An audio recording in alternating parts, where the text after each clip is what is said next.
Chapter 21. Cultivating Heaven-Severing Style. One Xiao Kun, having recovered, quickly swallowed a medicinal pill that relieved pain and healed his injuries. As the sting in his body gradually eased, he let out a long breath. This flying do technique really wasn't easy to learn. Feeling his body steady again, he examined the do technique scroll. As he had expected, the lifelike golden rock wings depicted on it had vanished. Thinking of them, Xiao Kun stripped off his shirt, took a crystal mirror from his storage ring, and used the reflected light to inspect his back. Palm-sized golden rock wing tattoos had appeared on his shoulder blades. When he focused his do-chi, it flowed through newly formed branch meridians into those tiny tattoos. The tattoos glowed and then expanded, manifesting into a pair of substantial golden wings nearly 10 feet across. The cost in do-chi shocked him. This technique consumed twice as much as his usual manifested wings. Still, how much faster would it make him? He hurriedly dressed, spread the rock wings, and fed chi into them. The wings beat once, and he became a streak of light, soaring into the sky. Under the blue heavens, a golden flash streaked across the air, accompanied by an involuntary laugh, the exhilarated Xiao Kun.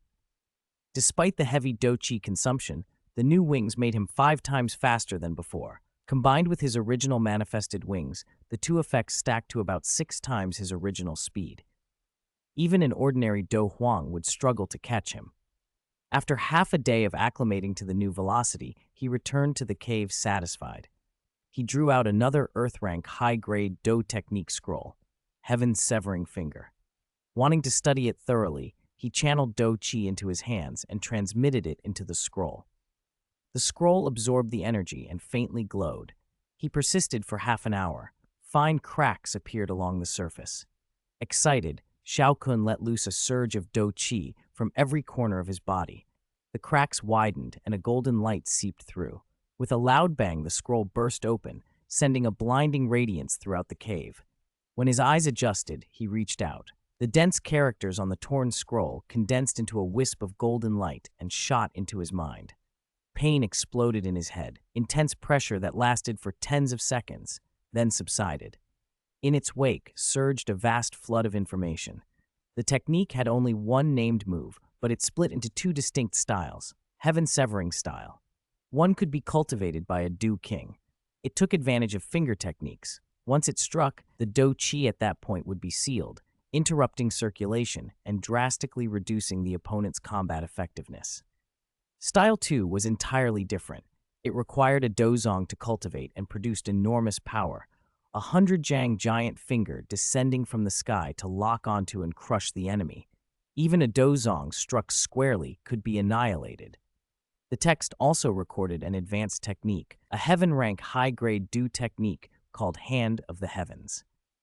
Xiao Kun's heart raced as he read. The detailed instructions showed that, like the Emperor's Seal skill from the original world, he had to open specific meridians to use the technique.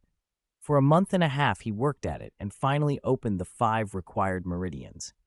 Before formally cultivating Heaven-Severing Style 1, he felt his realm needed stabilizing, so he swallowed a king-increasing pill.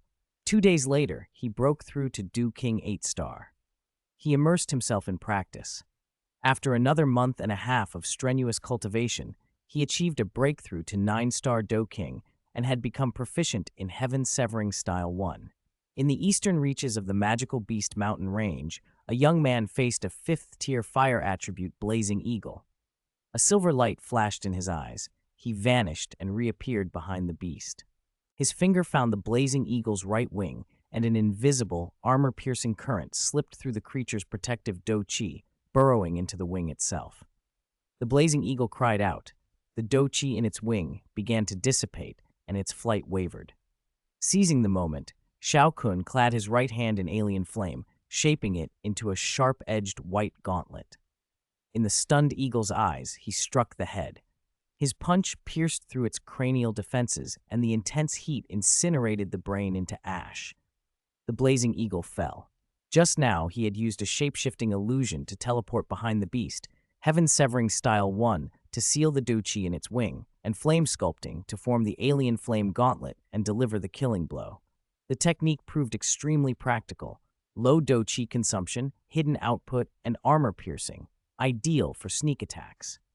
Xiao Kun collected the corpse. A fifth-tier demonic core was still valuable. Inside the blazing eagle, he also found a red beast fire and was pleasantly surprised. He bottled the beast fire in a jade vial. This, he thought, might trigger a critical hit in Xiao Yan's alien flame next time.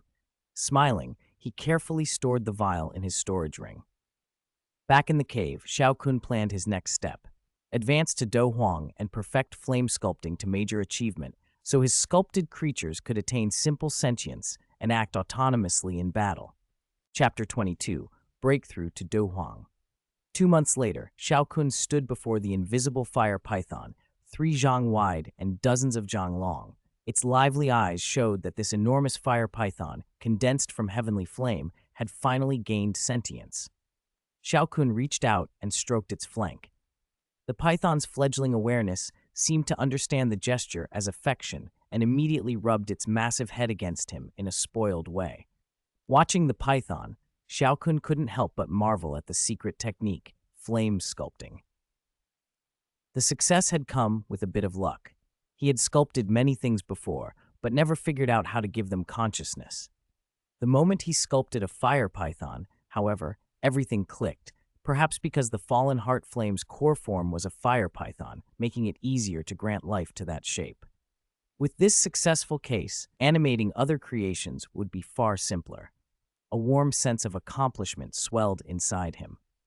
Remembering that his fighting chi had already brushed the threshold of Do Huang a few days earlier, Xiao Kun decided it was time to leave the magical Beast Mountain range and find a remote place to break through properly. After a day of searching, he found a desolate spot seldom visited by people. He used his soul to scout the area to ensure it was safe, dug out a cave, and sealed the entrance with a huge rock before finally preparing for the breakthrough. Xiao Kun sat cross-legged in the cave, took out a 5th-grade Po Huang medicinal pill, and, satisfied that everything was ready, swallowed it. The pill's energy surged through him, roughly the equivalent of half a year's worth of his usual cultivation absorption. He dared not waste a moment and began circulating his cultivation technique, the spirit-burning art, to refine the massive influx. 5 days later, as the energy vortex above his head slowly dissipated, the breakthrough completed. With the pill's aid, Xiao Kun rose to Do Huang. Feeling the profound strength in his body, several times more powerful than before, and the majestic fighting chi erupting like a mountain flood, he let a small, satisfied smile appear. The system sounded its congratulation. Ding! Detection. Host has initially become a powerhouse on the fighting chi continent. Favorable conditions for future development detected.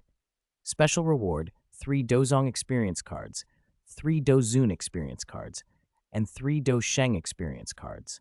Rewards have been stored in the system space. Please check. Xiao Kun examined the new experience cards and felt a surge of joy. The system truly cared about his safety. He hadn't even used the previous Do Wang and Do Huang experience cards yet, and now he had more. Experience cards could raise one's cultivation to the peak of the corresponding realm for a limited time. With them in reserve, he could avoid being wiped out by someone like Hun Tiandi if a crisis struck. A Do Sheng peak card lasting an hour would certainly buy him time to escape. To celebrate the double good fortune, his breakthrough, and the rewards, Xiao Kun decided on a proper meal. After several months of frugality, he deserved it. Spreading his wings, he flew to the nearest city, Yancheng. An hour later, he hovered beyond its walls and sent out his soul power to scan the place. Finding the strongest cultivator within was only a Doling city lord, he relaxed. He walked into the finest restaurant and devoured a grand feast.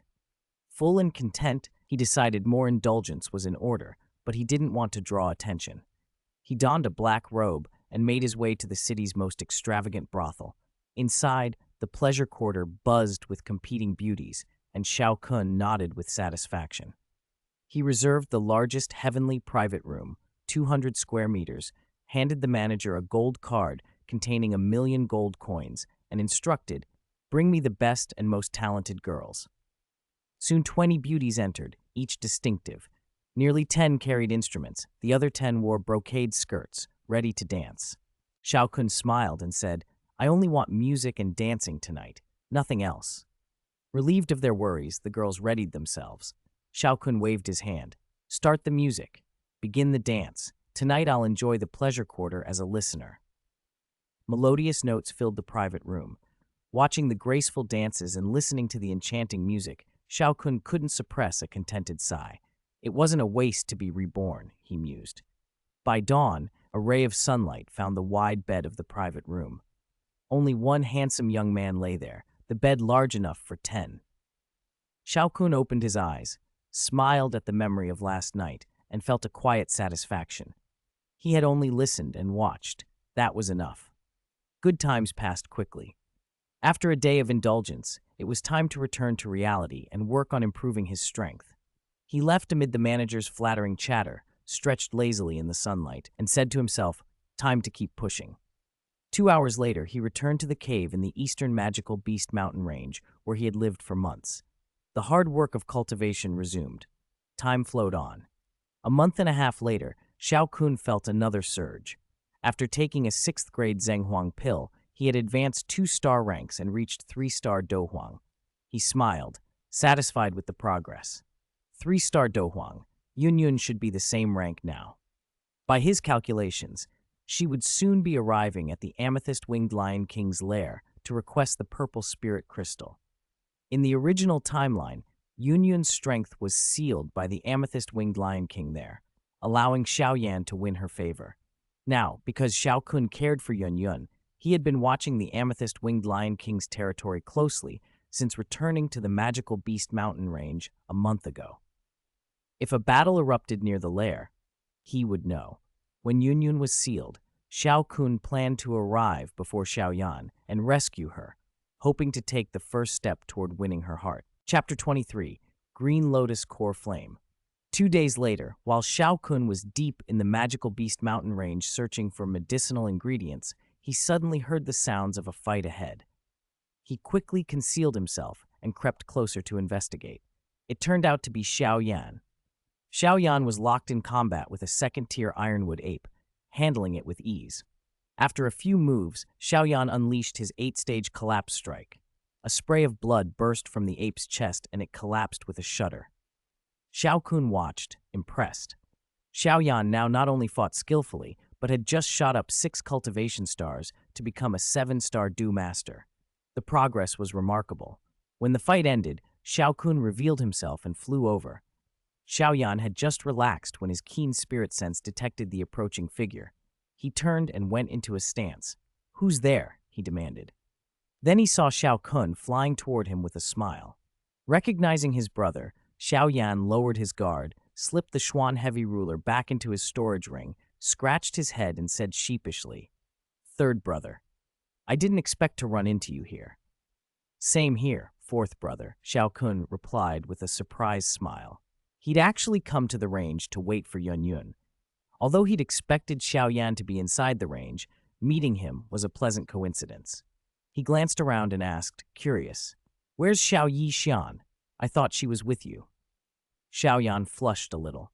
"We cultivated together in an energy-rich valley for months. I separated from her recently and came out to gain experience," he said irritably. Xiao Kun understood quickly.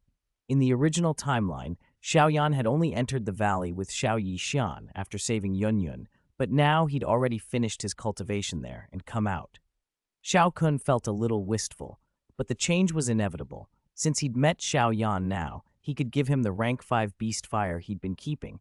After so long without giving anything, a single gift might trigger a good critical compensation reward. He didn't say so plainly, choosing instead to tease. "You were alone with a girl for months. Nothing happened, right?" "No," Xiao Yan snapped, embarrassed. "Third brother, you're imagining things." Xiao Kun stopped joking and grew serious. "Fourth brother, your Doqi attribute is fire with a hint of wood. That's a rare 1 in 10,000 trait for an alchemist. Have you started refining pills yet?"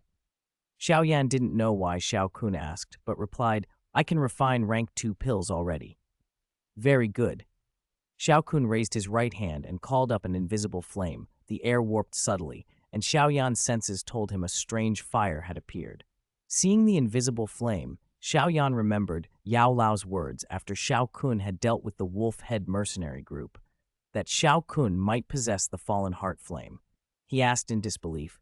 Is that the strange fire alchemists dream of? Correct, Xiao Kun said calmly.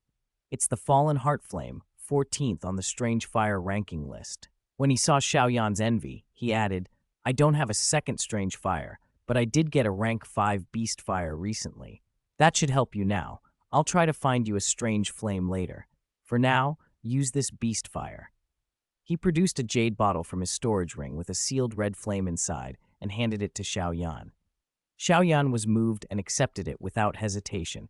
He'd received too many favors from Third Brother to pretend otherwise. He vowed silently to repay him once he became stronger. The system chimed in Xiao Kun's mind the instant Xiao Yan took the bottle. Ding! You gifted Xiao Yan 1 rank 5 beast fire. You have triggered the millionfold critical compensation. Congratulations! You have obtained Green Lotus Core Flame X1. The acquired item has been stored in system space. A millionfold critical compensation, an enormous bonus, and he'd received a Green Lotus Core Flame. Xiao Kun couldn't help grinning. He patted Xiao Yan on the shoulder. You came into the depths of the magical Beast Mountain range as a Doughmaster. Sounds like you've got a profound chance ahead. Still, be careful. Xiao Yan nodded, solemn. I will, Third Brother. Good. I won't keep you. Go get some experience. Xiao Kun spread his golden rock wings and rose into the air. Xiao Yan waved reluctantly in return. Goodbye, Third Brother. As he flew away, Xiao Kun thought it wouldn't be wise to refine the strange fire here in the range. He'd find a remote place for that later. Right now, his priority was Yun. 3 days later, one morning, while Xiao Kun sat cross-legged cultivating in his cave, a violent energy fluctuation and a roar like a wild lion split the sky. He stopped cultivating and hurried outside to see what had happened. From a distance, he saw a graceful, dignified woman confronting a lion king.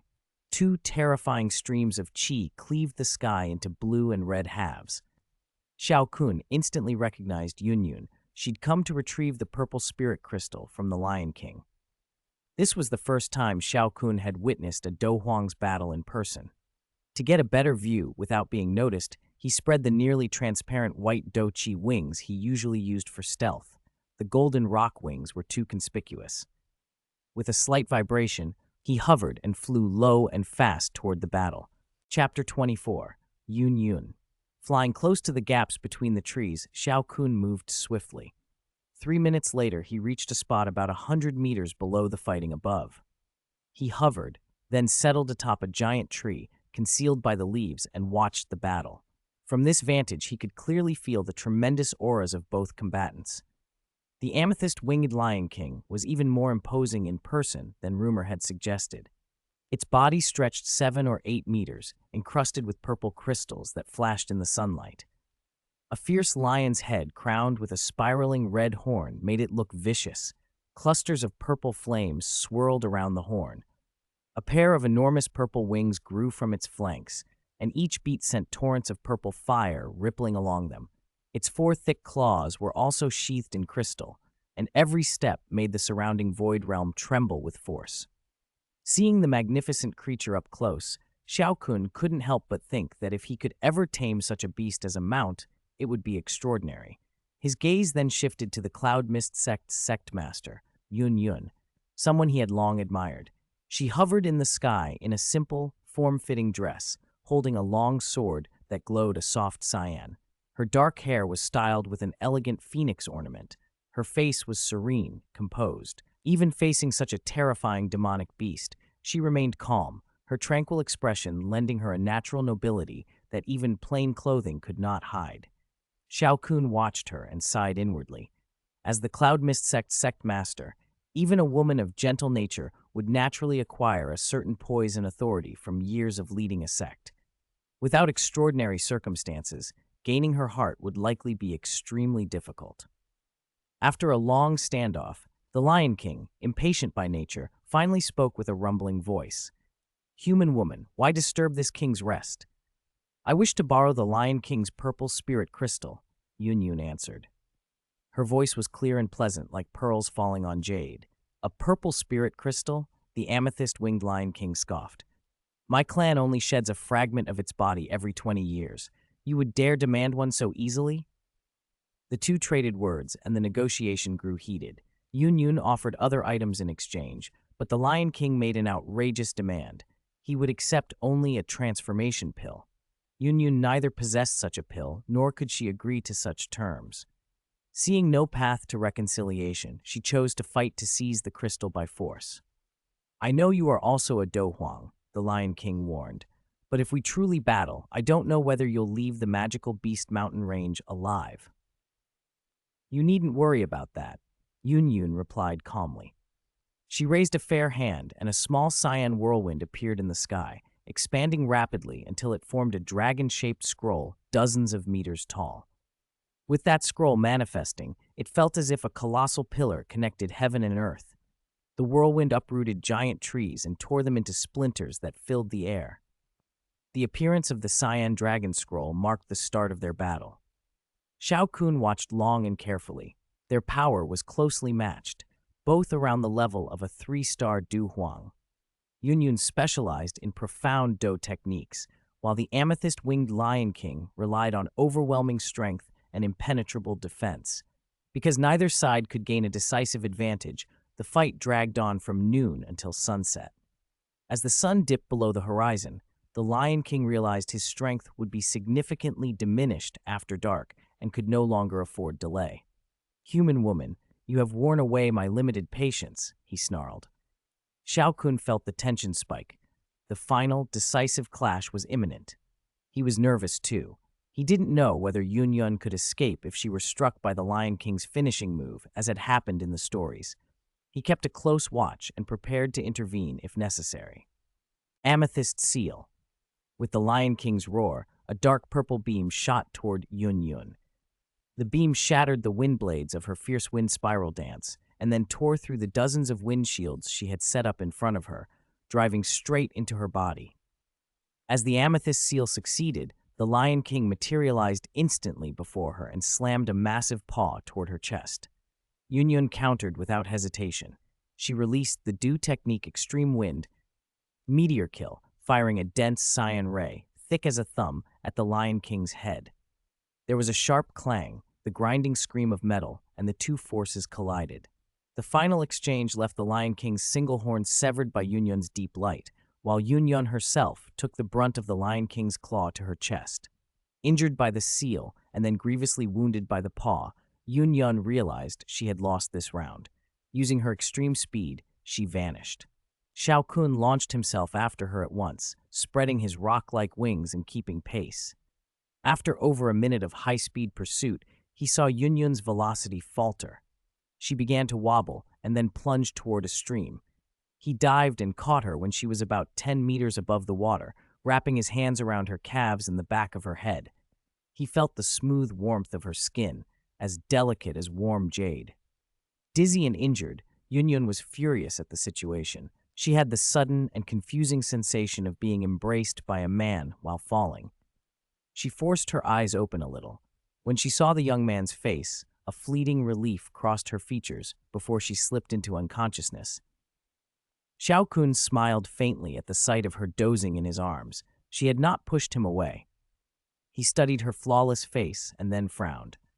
Across the base of her throat and chest were 5 terrible claw marks, still bleeding and staining her clothes crimson. Seeing the severity, he quickly withdrew a 5th-grade healing medicinal pill, a Fuyuan pill, from his storage ring. He gently parted her lips and placed the pill on her tongue.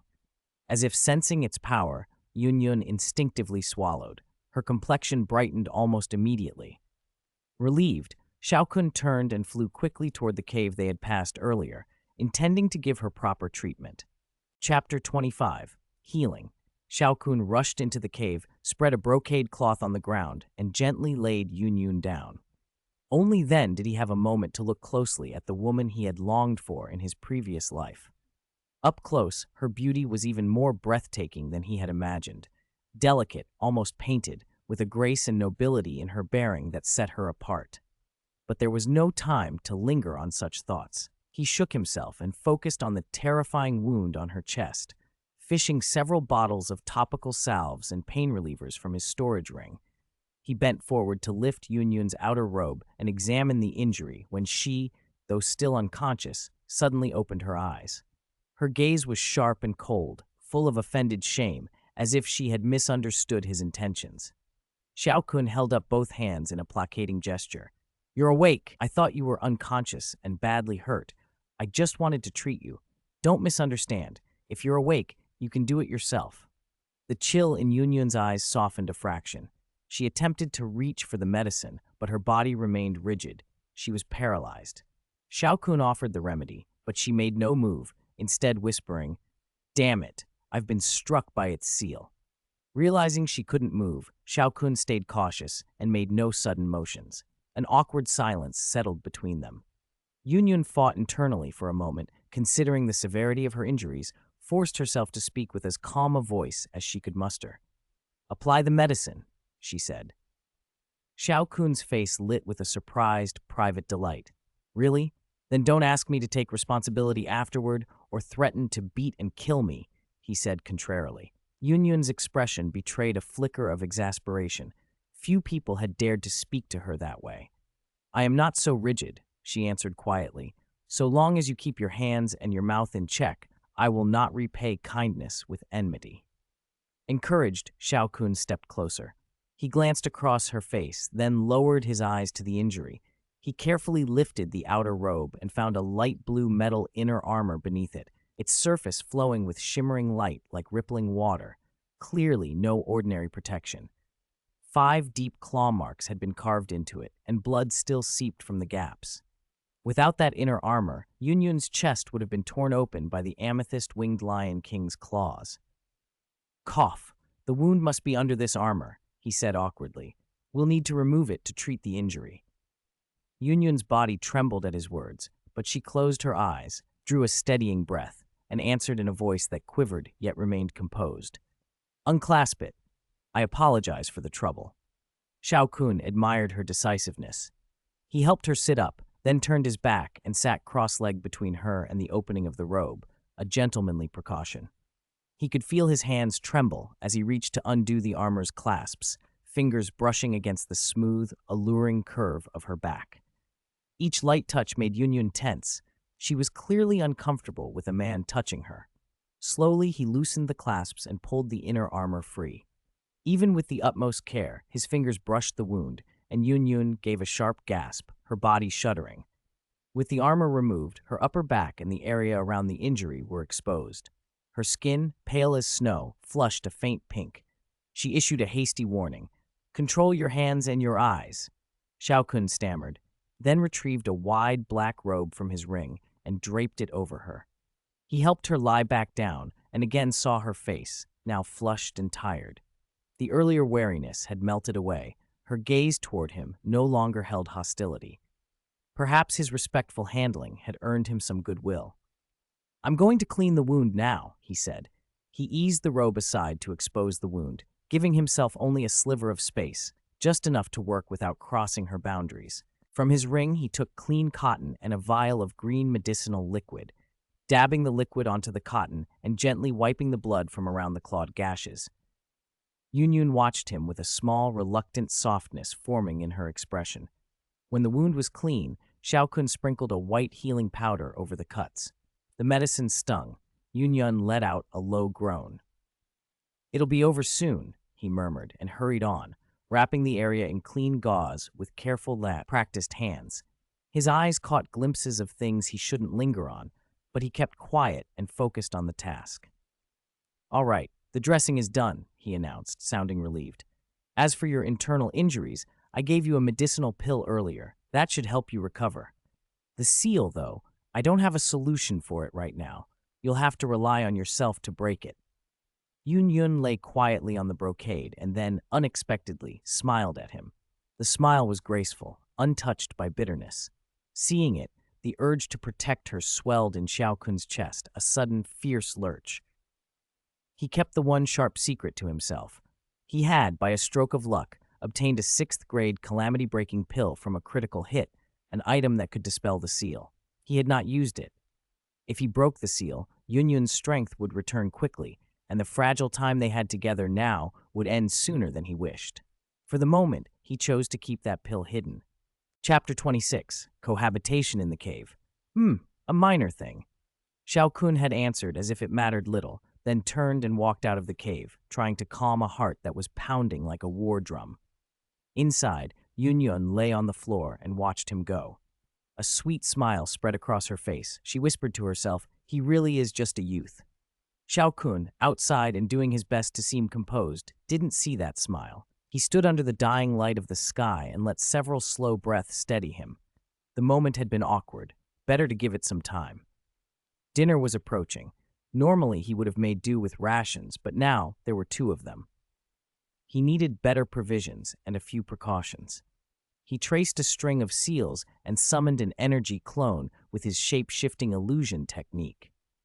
As a dohuang, he could support 2 clones, but to conserve qi, he made only 1, infusing it with about 10% of his power. It would last for days so long as it avoided combat and remained within the range of his soul perception, which extended several hundred miles, more than enough for a short hunt. He nodded to the clone, left it in charge, then spread his golden rock wings and shot into the sky. The clone leapt to a hidden vantage and took up its watchful post. Flying low, Xiao Kun scanned the herds and smaller game below and remembered the teppanyaki he'd loved in his previous life. Eastward was a herd of goats, bigger and hardier than those back home. In 10 minutes, he singled out the plumpest among them, flicked a precise blast of qi, and killed it instantly. He slipped the carcass into his storage ring as the herd scattered in alarm. He gathered some wild fruits and later found an ox and a pig as well. Satisfied, he returned to the cave. At the river mouth, he unsheathed the red flame sword, the one the system had given him through a critical hit reward. Its rank had risen with his cultivation. It was now 6th rank, and here he was using it to cut meat. If the sword were sentient, it might well take offense. He washed the goat, ox, and pig in the clear water, then used the blade to trim and slice the best cuts into uniform pieces before storing them in the ring. Afterwards, he dismissed the clone and checked the memories it had relayed back, no anomalies, then walked into the cave. Yun, who had been propped on one elbow, watched him return and rose slightly when she saw him. Bored and relaxed, she rested her cheek on her hand. In that posture, she looked less like a dignified sect leader and more like an ordinary woman waiting at home for her husband. When she saw him, she smiled and said simply, "You're back." Xiao Kun smiled and asked with concern, "Are your injuries better?" "The outward wounds are fine," she replied, "but that seal technique will take a few days to undo." She sounded resigned rather than worried. Xiao Kun patted his chest. "That's all right. The surroundings are safe with me here. No rush."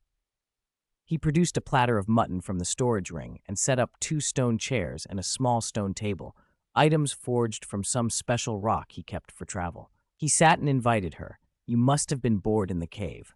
I went to prepare our meal. Come, sit down. It's time to eat." Yun rose with a faint, fragrant breeze and settled on the chair beside him. Her plain skirt had been ruined, so she wore Xiao Kun's black robe. Where black might sit heavily on others, on her, it only emphasized her curves and added a layer of secretive charm. As she crossed the cave mouth, a flash of snow-white calf appeared beneath the robe, subtly arresting. Xiao Kun used his heavenly flame to shape a frying pan with folding legs and placed it on the table, modulating the heat until it was perfect for cooking. The flame was pale and almost luminous. Yun leaned forward, astonished. "That kind of flame, just seeing it makes one's soul tremble. Is this a heavenly flame?" she asked. As leader of the Misty Cloud sect, she knew the value of such fire. Her sect's 6th-grade alchemist, Gu He, had spent unending effort chasing rumors of heavenly flames, even setting all of Jiama Empire buzzing. Xiao Kun nodded. "Yes, it's a heavenly flame," he answered with a little pride. Display of strength sometimes won favor, and it seemed harmless here. Her surprise deepened. To be so young and to have a heavenly flame. Yun looked at him with new curiosity. "You must be an alchemist." 5th grade, Xiao Kun said. "I haven't managed a 6th yet, no ingredients, but it's doable." He kept a modest tone. She found his humility attractive. She thought of how he'd saved her and how unassuming he was. Xiao Kun set out fruits, seasonings, and utensils from the ring, then mixed a small bowl of his preferred dipping sauce. "You probably haven't had teppanyaki like this. Before you eat, prepare the seasonings you like," he instructed. He arranged oil, spices, and vegetables with an easy, practiced hand. Yun studied the ingredients with the curiosity of someone encountering something new. She asked about each spice and joined in the mixing, fascinated. Xiao Kun smiled as she carefully combined flavors. He added a little oil to the pan to prevent sticking and laid the slices of meat on the hot surface. They sizzled and browned, the aroma filling the cave. "Pick whichever meat you want," he said. "You can grill it yourself if you like. If it starts to feel greasy, have some fruit between bites." Yun, enjoying the novelty, nodded and watched him with large, almost childlike eyes, part admiration, part anticipation, eager to see what he would do next. Chapter 27. Cohabitation in the Cave, Part 2. Xiao Kun watched the formerly graceful noble Yun make such a bewildered, almost cute face, and couldn't help but sigh inwardly. In just one day, she's changed so much, he thought. From aristocratic grace to an ordinary young woman, and now even the girl next door. While he mused, he picked up a piece of cooked meat, dipped it in the sauce, ate it, and nodded in satisfaction. Yun imitated him, picking up a slice, dipping it carefully, and putting it to her lips.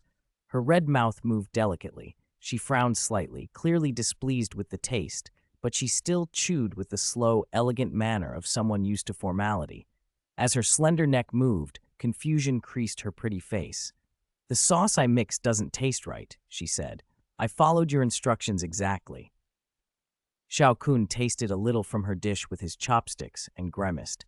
The sauce really was oddly flavored. He sighed inwardly again. Just like in the original story, he thought. All her talent points went into cultivation. She's clueless about daily life. He laughed softly. "There's something wrong with your sauce. Tell me what flavors you like and I'll fix it." "All right," Yun said, a faint blush coloring her flawless face. "I like it a bit spicy," and she fell silent for a moment, awkward, then finished listing her preferences. After mixing a new sauce, Xiao Kun handed it across and casually asked, "By the way, your name?" "Yunji." Her eyes flickered, but she smiled as she answered. "Shi Kun," he replied, picking up another piece of beef and giving a casual, made-up name of his own. Yun remained guarded. It was understandable. Her cultivation had been sealed, and revealing her true name could be dangerous if she ran into enemies. Cloud Mist sect standing in the Jiama Empire made that a real risk. Likewise, Xiao Kun didn't want to reveal he was the older brother of the man whose engagement Yun's disciple had broken. That would make future conversations awkward. So both offered pseudonyms and didn't press the matter. Conversation petered out and a quiet settled between them, broken only by the sizzle of meat on the pan.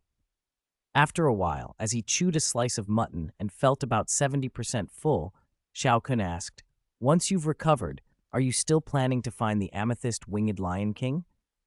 "Yes, I need that purple spirit crystal," Yun said, pursing lips stained with oil. "Based on how things went last time, it doesn't look promising." Xiao Kun shook his head. "It wasn't just the strength gap. I didn't expect it to use sealing techniques. I lost because I was caught off guard. If we fight again, my wind extremity meteor kill might not lose to it, but I'm not confident." Yun frowned, a note of reluctance in her voice. "That technique is very powerful." Xiao Kun didn't underestimate it either. After all, it had sliced off half of the amethyst winged lion king's hardest horn. He rubbed his full stomach, glanced at Yun, who had set down her chopsticks, and said, "You should rest. I'll take care of everything else." With her fighting chi still sealed, Yun had no choice but to nod and smile in thanks. She sat on the stone platform, crossed her legs, closed her eyes, and slowly began to dissolve the purple crystal seal inside her body.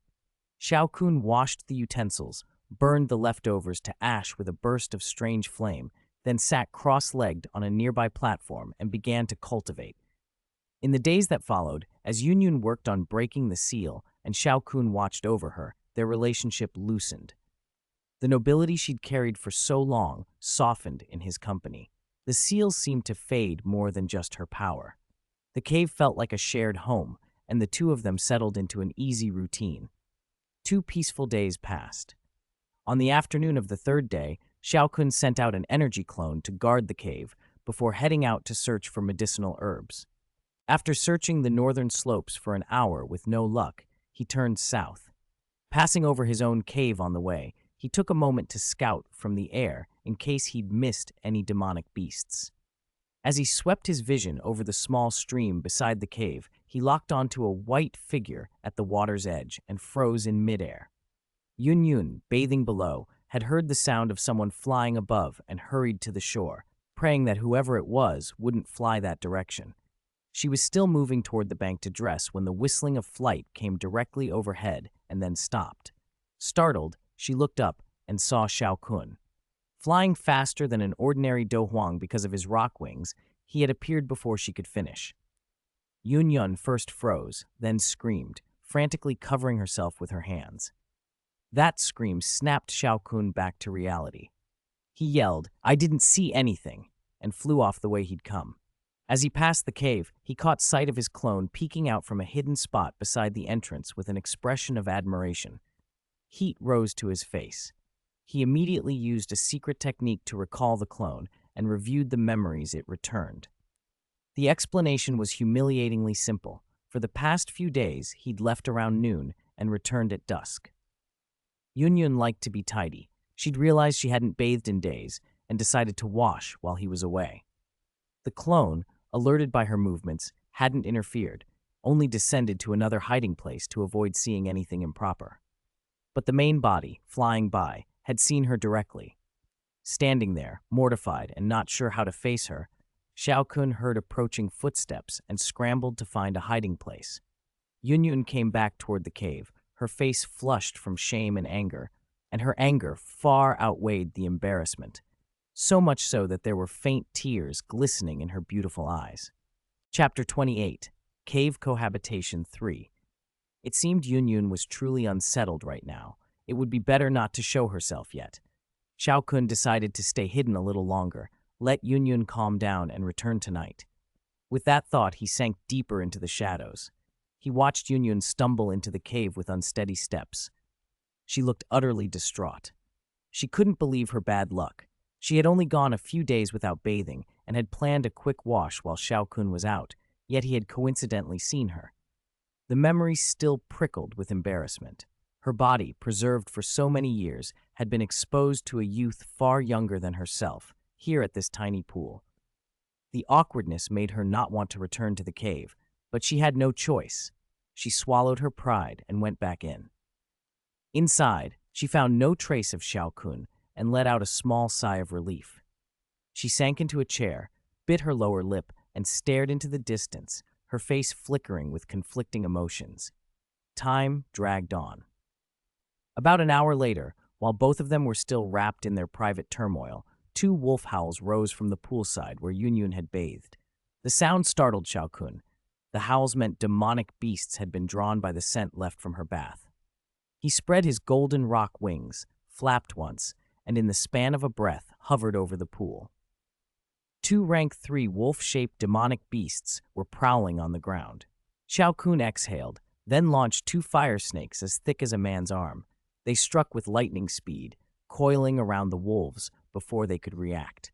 With a flick and the sound of cracking, the wolves were hurled backward, skidding dozens of meters and finally collapsing, barely clinging to life. Having dealt with the scent-tracking beasts so easily, Xiao Kun revised his plans. There was no need to wait until night. He could go back into the cave now, and he could use the appearance of the demonic beasts to cover up the awkward incident from earlier. Looking toward the familiar cave entrance, he took a steadying breath and walked in. At first, he saw no one. His doubt barely formed when his immense soul power picked up Yun's presence right behind him. Before he could turn, he felt a cold blade press against his throat. He could have dodged, but he didn't. For one thing, with Yun's current strength, resting a sword on his neck wouldn't injure him. For another, she wouldn't truly hurt him. She only wanted to frighten him, to vent her anger. He turned his head, pretending to be frightened, and saw Yun in a black robe behind him, the long sword pressed against his skin. Her face was icy. Xiao Kun raised his hand slowly and forced a wry smile. "It was an accident. I really didn't mean for it to happen." Yun flushed with anger. Even if it had been an accident, she thought, her pure body, kept intact for so many years, had been seen. Her eyes flashed, but the sword didn't tremble. Xiao Kun hurried on. You heard the wolves earlier, right? Those demonic beasts were attracted by your scent after bathing. If I'd returned in the evening as usual, you could have been in danger, so I saved you. Once again, didn't I? Yun didn't know that Xiao Kun had actually sent a clone to shadow her. To her, his words sounded plausible. The icy gleam in her eyes softened a little. After a moment, she sighed and, easing the sword away, stepped further into the cave. As she brushed past him, she said quietly, "Let's pretend today's incident never happened." Xiao Kun froze for a heartbeat, then his courage surged. "I'll take responsibility for you," he declared. At that oath-like phrase, Yun stiffened. A complicated, unfamiliar feeling rose within her. Xiao Kun was such an outstanding youth, his promise was more than sufficient. A tiny flicker of willingness surprised her and shocked her at the same time. She said nothing. She found a stone platform, sat cross-legged, and closed her eyes to begin dissolving the seal. Xiao Kun felt a brief sting of disappointment, followed immediately by relief. Silence could be taken as consent. He moved to an open spot and began to cultivate. Silence settled over the cave, awkward and thick, lasting until midnight. Then a rumble came from Yun's stomach. Xiao Kun opened his eyes and noticed her cheeks had a faint blush. Even the delicate lobes of her ears were flushed. He couldn't help smiling. Clearing his throat, he said, "Oh, I'm a bit hungry. Let's roast 2 chickens. Yunji, remember to eat with me later." Yun, still pretending to focus on the seal, felt a warmth bloom in her chest. As a Dew Emperor herself, she knew that someone like Xiao Kun, with abundant dou qi, could easily go 10 or 20 days without food. She blinked open her eyes and answered softly in her usual tone, "All right." Soon Xiao Kun had cut one of the roasted chickens into pieces and placed them in front of her.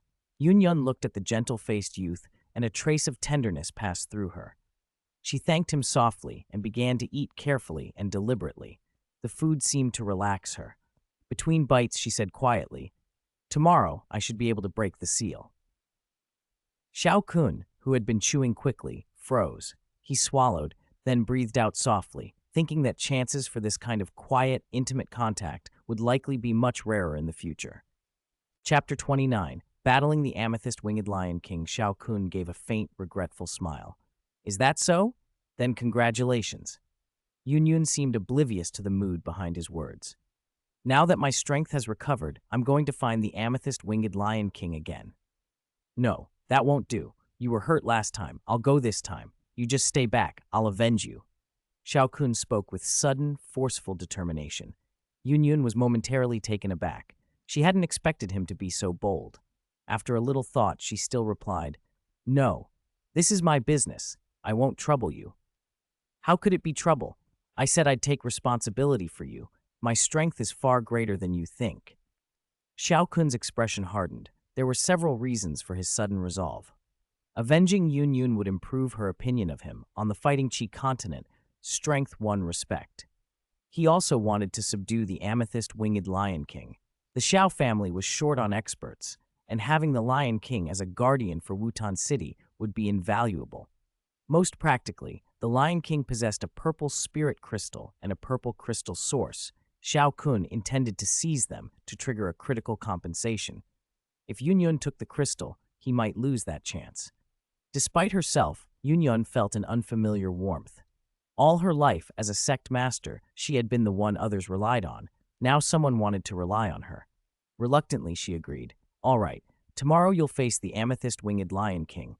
I'll guard from the side and help if anything goes wrong." Xiao Kun smiled, solemn and satisfied. "I won't let you down." Night had fallen. Xiao Kun noticed Yun's fighting chi wasn't active yet and that she would tire easily. "You should rest. I'll cultivate through the night." He sat cross-legged on a nearby stone platform, closed his eyes, and entered cultivation. Yun lay on the stone bed and watched his handsome face for a long time. A shy blush rose to her cheeks. She turned away as if afraid to be seen and closed her eyes. After a while, Xiao Kun opened his eyes, glanced at the sleeping woman, and quietly stepped down from the platform. From his storage ring, he took a piece of brocade and gently draped it over her. His gaze lingered on her peaceful, faintly smiling face before he returned to his cultivation. When morning light filtered into the immortal cave, Xiao Kun ended his night's cultivation and looked toward Yun Yun. The light shifted. The willow-like brows on her face twitched and her long lashes fluttered. Her eyes opened, and she found Xiao Kun staring at her. After a few moments of awkward eye contact, her cheeks flushed. Xiao Kun smiled and looked away.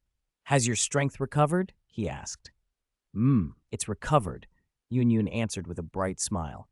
She glanced at the black robe she wore, then looked shy. "I'll change. You go outside first." Xiao Kun stepped out into the daylight. He stretched and felt a quiet anticipation for the coming clash. Yun Yun followed shortly, wearing a plain white dress. The phoenix hairpin in her hair gave her a calm, noble air. Xiao Kun couldn't help but praise, "You really are beautiful." Her face reddened slightly. She pretended not to hear and said, "If you're ready, let's go." He nodded at once, spread his golden rock wings, and launched into the sky. Yun Yun followed, wings beating in time. They reached the mountain where the amethyst-winged Lion King's lair was said to be. From a distance, they could see a great entrance hidden by trees near the peak. "That's his immortal cave," Xiao Kun said calmly. Yun Yun scanned the area, her brows knitting. "The defenses are tighter than before. He's definitely on higher alert. Those guardian beasts won't challenge two Dohuang experts. We just need to flush him out." Xiao Kun drew the red flame sword from his storage ring and unleashed 2 sword chi streams, each 10 jang long, toward the cave entrance. The strikes hit with thunderous impact. The beasts posted at the mouth of the cave suffered heavy losses. Their wails echoed through the valley. A moment later, the amethyst-winged Lion King erupted out of the cave with a furious roar that split the sky. "Human woman, you dare return? Don't think I'm afraid of you just because you brought a helper. Today, I will take your life and avenge the damage to my horn." A bolt of purple light shot from the cave like lightning and halted 100 meters in front of Yun Yun and Xiao Kun. The Lion King loomed massive and dangerous in the air. Xiao Kun pointed at Yun Yun and addressed the beast with calm fury. "You hurt her a few days ago. Today I return the favor." He then looked to Yun Yun and said gently, "Go watch from the side. See how I handle this." "Be careful," Yun Yun called, concern in her voice, before flying to a nearby peak to observe. The Lion King watched the human draw back to a single combat stance and sneered inwardly. He had feared being overwhelmed if 2 Dohuang-level experts attacked together. Now the human had foolishly chosen one-on-one. "Human, you misjudge me. You will regret it," he thundered. "Is that so? Then let the battle prove the truth." Xiao Kun replied without a hint of doubt. Knowing the Lion King's strength in close quarters, Xiao Kun immediately spread his rock wings and created some distance. As his wings beat and he moved, he left a faint afterimage. In the same instant, a gigantic claw glowing with brilliant purple energy slashed through where the afterimage had been. The claw tore the air itself, and a sharp, piercing sonic ripple screamed across the sky. "An afterimage," the Lion King exclaimed, momentarily taken aback by Xiao Kun's speed. Where the claw had passed, it had only ripped through an illusion, a breathless reminder that the fight was about to begin in earnest. Chapter 30. Battle of the Amethyst-Winged Lion King 2. The Amethyst-Winged Lion King beat its wings again and lunged at Xiao Kun like a bolt of lightning. Even so, against Xiao Kun and his rock wings, the beast's speed was still inadequate. It felt toyed with. No matter how fiercely it attacked, Xiao Kun easily kept his distance, occasionally flicking off blows that left the Lion King dusty and disheveled. He couldn't even graze the hem of Xiao Kun's clothes. Surprised and irritated, the amethyst-winged Lion King realized that Xiao Kun, though also a Dohuang, was astonishingly fast. The golden wings on Xiao Kun's back looked almost solid. That had to be the cause. There was nothing the Lion King could do about it.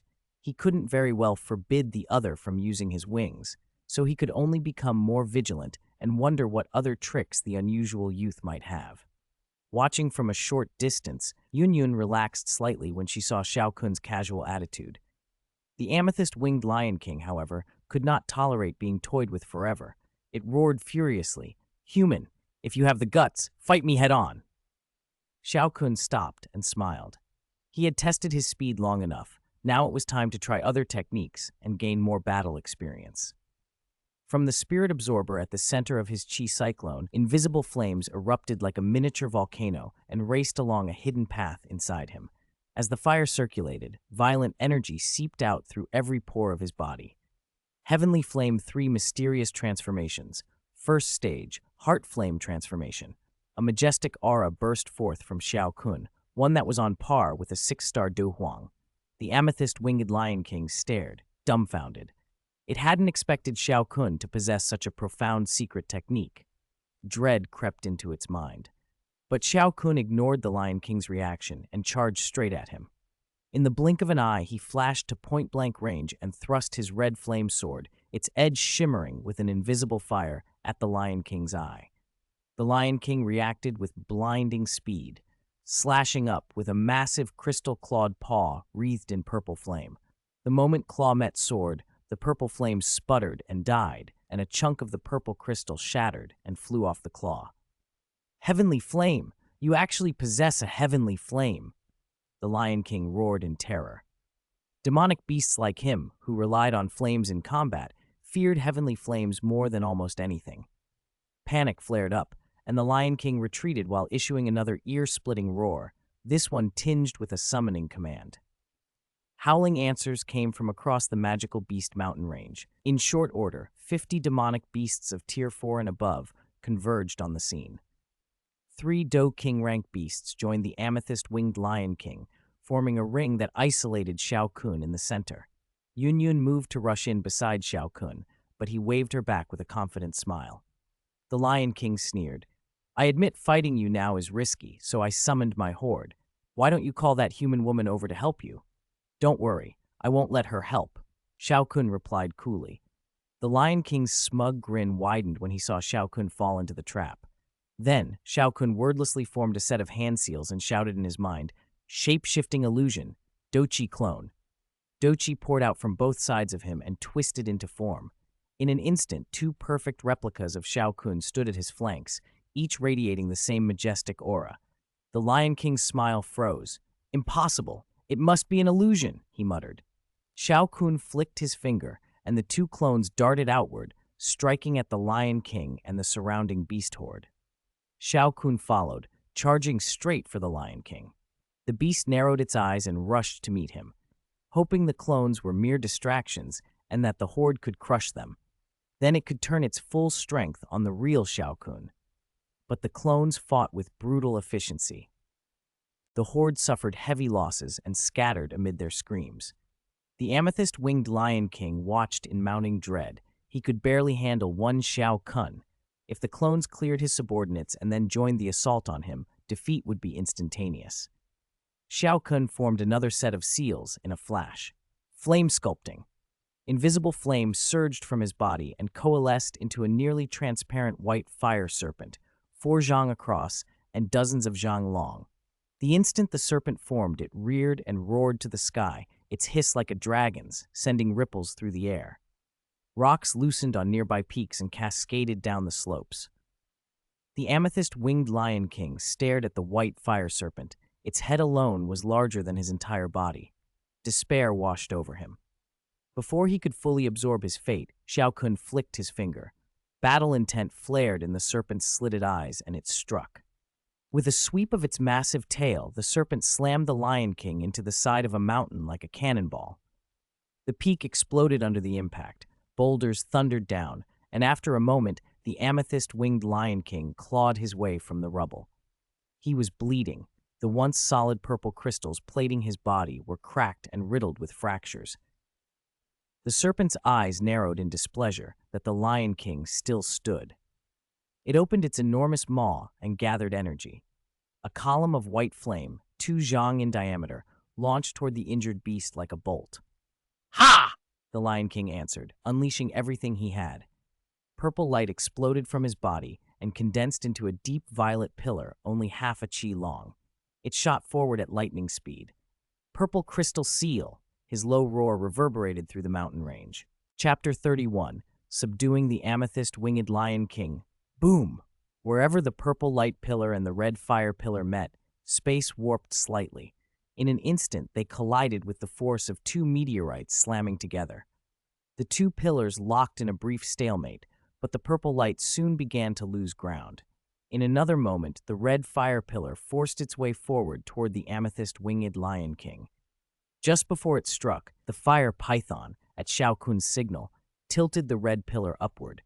The pillar only grazed the Lion King's flank and slammed into a distant mountain range, gouging a crater dozens of yards across.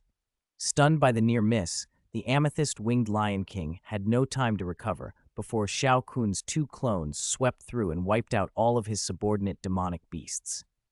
When the clones returned, Xiao Kun's storage ring filled with spoils, 3 fifth-tier demonic cores and 54th-tier ones. After a moment, the amethyst-winged Lion King pulled himself together and, emotions roiling, demanded, "Why didn't you kill me?" Xiao Kun smiled. "Because I want to subdue you. My family happens to be missing a demonic beast attendant. Are you willing? An attendant? Impossible. The demonic beast race will never be slaves," the amethyst-winged Lion King snapped. He knew any demonic beast who served a human would be despised by its kin. To accept would be humiliating. Besides, in the current context, attendant might really mean being used as a mount. Xiao Kun remained calm.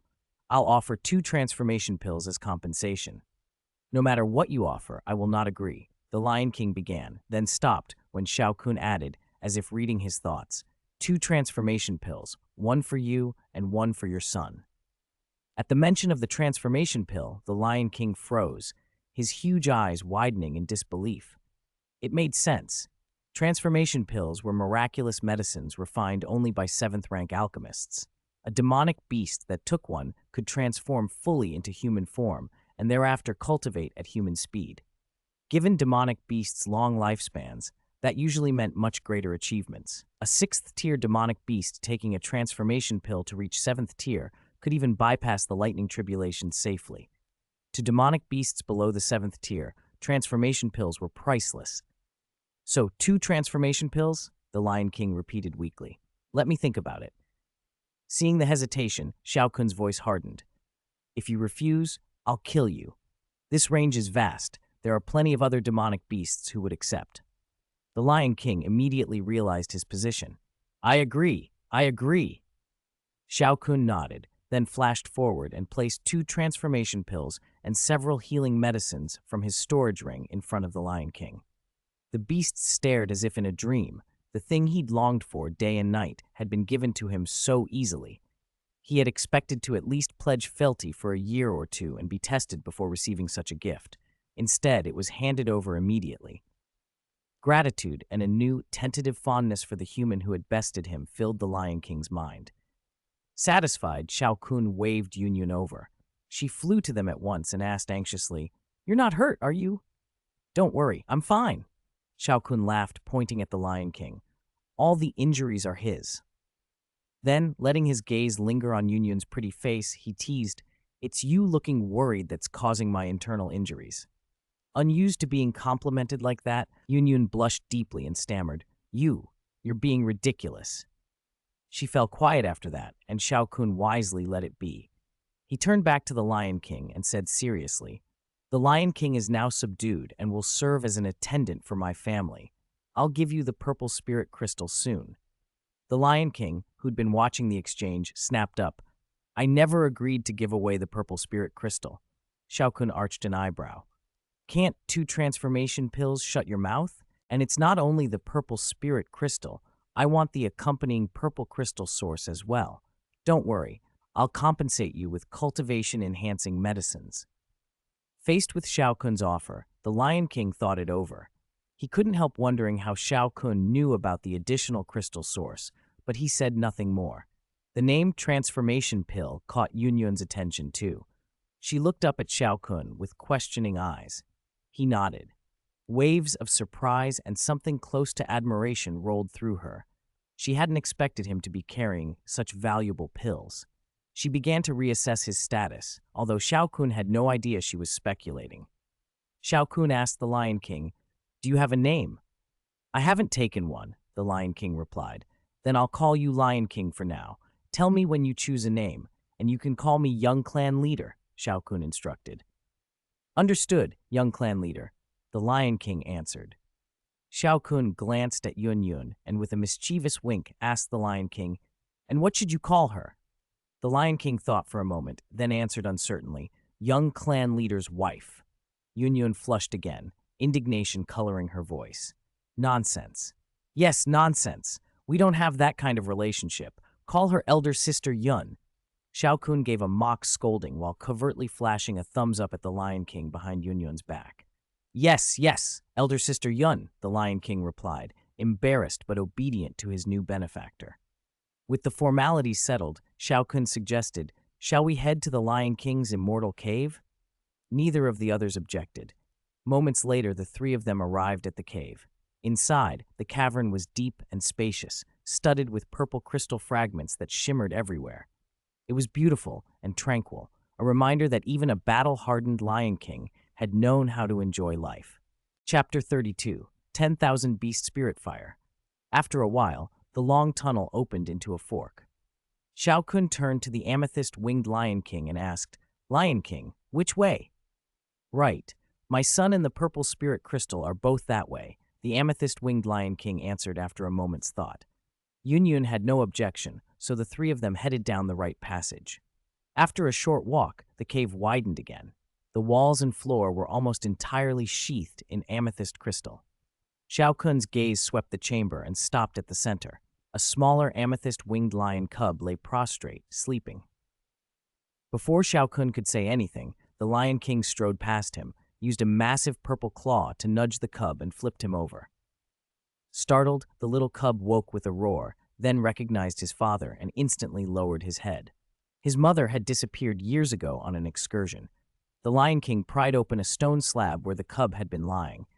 A burst of purple light spilled forth, making Xiao Kun blink against the glare. In the crevice rested a fist-sized, jagged purple spirit stone that glittered as light ran across it.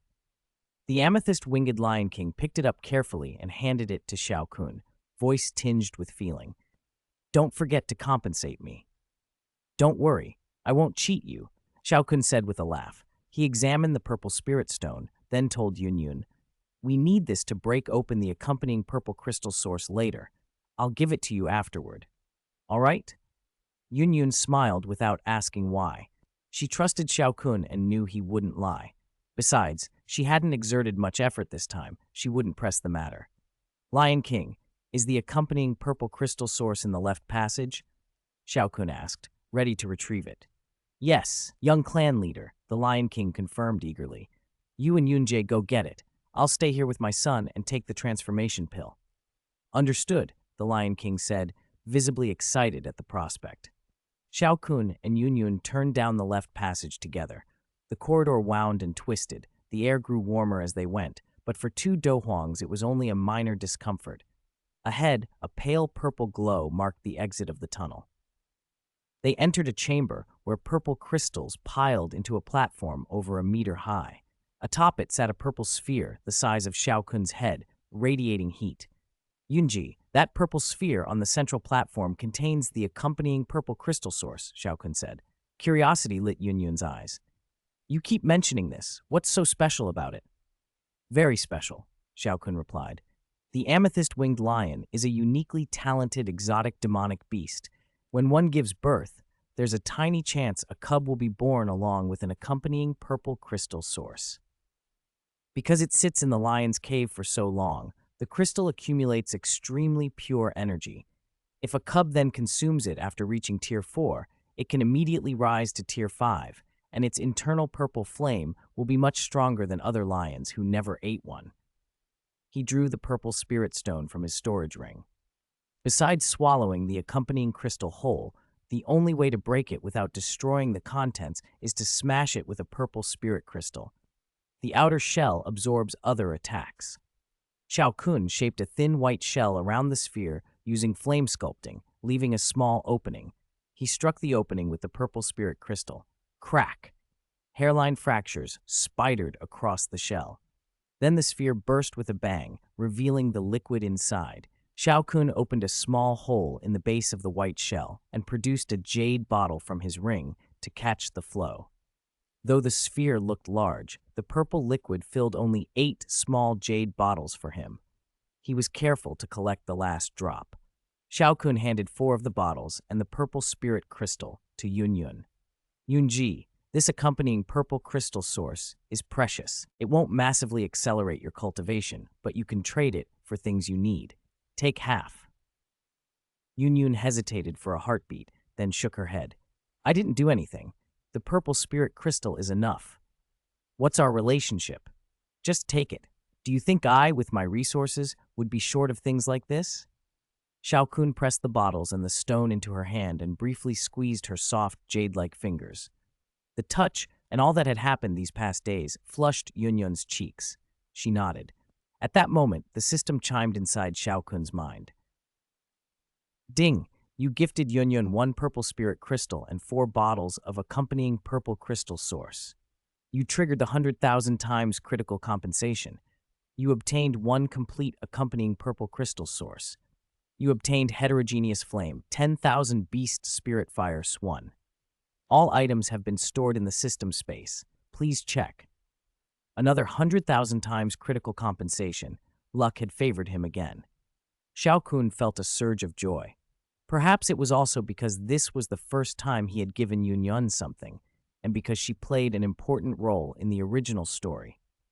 Chapter 33, Separation. Thinking there was no danger nearby, Xiao Kun checked the system space and examined the new additions. The accompanying purple spirit crystal and a strange fire. He noted that the accompanying purple spirit crystal had come as a complete orb, another purple sphere, evidence that a critical reaction had occurred with the purple spirit crystal. The strange fire, he recognized, was the 10,000 beast spirit fire, ranked 22nd among the strange fires, a red flame that vaguely displayed the forms of 10,000 beasts, condensed from the souls and blood of those creatures. The critical hit had most likely come from the 4 vials of accompanying purple spirit source. Even in the original tale, Xiao Yan had been able to condense purple fire after consuming that source. With this new flame, sculpting demonic beasts with flamecrafting would be far easier in the future, Xiao Kun thought with obvious pleasure. In an instant, he finished reviewing the system's reward information. When he looked up, Yun was watching him with a moved expression. He suddenly remembered that while handing her the items, he'd been so excited by the critical result that he'd forgotten to let go of her hand. Her soft fingers had held on too, and had even been smiling with satisfaction afterward. On the fighting Qi continent, strength commanded respect and cultivation resources were invaluable. His cheerful expression after giving her resources could easily be misread as affection. Xiao Kun did feel something for Yun, but probably not as deep as she might have assumed. Still, a little misunderstanding had been set in motion. Seeing her moved, pretty face, he couldn't help but sigh inwardly. A divided soul had only deepened Yun's feelings for him. They stared at each other for a long moment. For reasons neither could explain, Xiao Kun acted on impulse and kissed her. Yun stepped back in surprise, but the hand he still held drew her back, and they kissed again. On first contact with her lips, Xiao Kun's hands grew restless, exploring. When his right hand settled at her slender waist, he felt her body tense, then relax beneath his kiss. After a while, Yun pushed him away. She took 2 deep breaths and straightened her rumpled clothes. Her cheeks were flushed so deeply they seemed to glow. Her eyes shone with a mix of embarrassment and anger. Xiao Kun blinked, and feeling sheepish, spread his hands in apology. That, he stammered, not knowing how to explain what had happened. Yun's features softened into a brief smile that she quickly suppressed, switching to an angry scolding instead. At your age and already learning bad habits. Xiao Kun missed the fleeting smile. Seeing her feigned ire, he hurried to placate her. Yes, I'll change. I'll do better. Yun paused, momentarily speechless at his earnestness. The immortal cave fell quiet between them. After a long moment, Xiao Kun decided to change the subject. You got the purple spirit crystal. Are you leaving now? Yun's expression turned calm but reluctant. Yes, I'll leave tomorrow. As a sect master, she couldn't be away for long. A little disappointment flashed through Xiao Kun, and he managed, be careful. Before silence could settle again, footsteps sounded at the cave entrance. A burly middle-aged man carrying a small boy entered. Both wore purple from head to foot, their hair, eyebrows, and clothes, and the man laughed cheerfully while the boy looked bewildered, still unaccustomed to his new form. Sensing their chi, Xiao Kun realized at once they must be the amethyst-winged Lion King and his son after taking the transformation pill. The middle-aged man hurried forward. "Thank you, young clan leader, for the transformation pill. I feel wonderful now." Xiao Kun, seeing the pill's effect for the first time, regarded the man closely. The Lion King now looked wholly human. "He really looks exactly like a human," he said admiringly. "No difference at all." Yunyun's earlier displeasure vanished as curiosity replaced it. Transformed demonic beasts were practically unheard of in the Jiama Empire. After a moment's inspection, Xiao Kun nodded. "Good, no problems. You can come with me without worry, but it's a bit much for a man to dress all in purple. You should change your clothes later." "Is purple not good?" the Lion King protested, puzzled. His whole life had been purple. Seeing the man's stubborn pride, Xiao Kun let it go. Tastes differ. He turned to the little purple crystal-winged lion, guessing the child couldn't speak human language yet.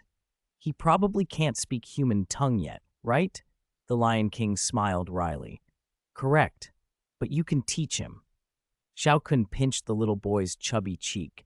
The sun shone brightly over the cave entrance as the four of them stood there, two wearing purple behind the two about to part.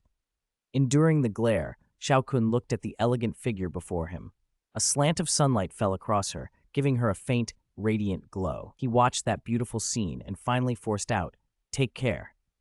Yunyun's face mirrored his reluctance. She hugged the young man who had shared so much with her, then, without lingering, turned, unfolded her wings, and flew away. Xiao Kun watched until she was gone. He sighed, then squared his shoulders. "To possess all these things, I still need to grow stronger," he told himself. Gathering his resolve, he turned to the Lion King. "I need to cultivate in seclusion here for a week or two. Please watch over the place and don't let anyone disturb me." He handed over several precious medicinal pills that boosted cultivation. The Lion King accepted them eagerly. "All right, young clan leader," he said, delighted by the unfamiliar treasures. With his affairs in order, Xiao Kun entered the immortal cave to begin his secluded cultivation, relieved that his position was secure. Chapter 34. Refining the Strange Fire. Sitting cross-legged in the same cave where he had found the purple spirit crystal, Xiao Kun circulated his cultivation technique until his condition reached its peak. Confident he was ready, he decided to refine and absorb the more familiar green lotus core flame first. Wrapping his body in the fallen heart flame to shield himself from the heat, he extracted the green lotus core flame from the system. A viscous, green magma-like substance appeared in his palm, quietly radiating terrifying heat. "Is this the seed of the green lotus core flame?"